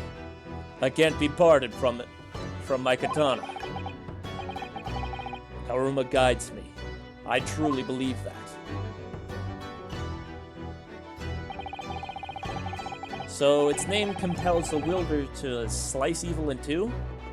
Not that you would need much compelling. On that subject, there's something very important that I have to do in Great Britain, and I'll sacrifice anything to make it happen. I appreciate you seeing it through with me. Of course I will. Whatever it is, I'll see it through to the end with you. I knew you wouldn't let me down. That important thing he had to do. I still don't know what it was. But I'm going to see the place for myself and work it out. In Great Britain's capital, London. Where the British go to British. Yay! I've completed episode 2. How fantabular!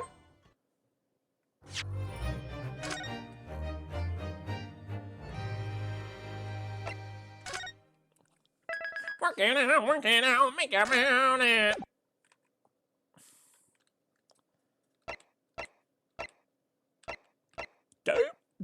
Damn. All right, everybody. That's gonna be it for tonight. Oh, my back. Ugh. So when you starting extra long stream, I'll show you a fucking extra long stream. We'll see. Probably Sunday, honestly, because I do plan on streaming Sunday because it's gonna be May the 4th. It's gonna be a Star Wars stream, so I know how much you love that. So there you go. Maybe that'll make up for it. All right, everybody. Thank you guys so much for coming by. I appreciate it. Tomorrow we'll play more of either this or Persona. Let's see. Flip a coin. If heads, yay. You said. Listen, man. I know what I said. And I'm making an extra long stream on Sunday. See? It's extra long because it's an additional day.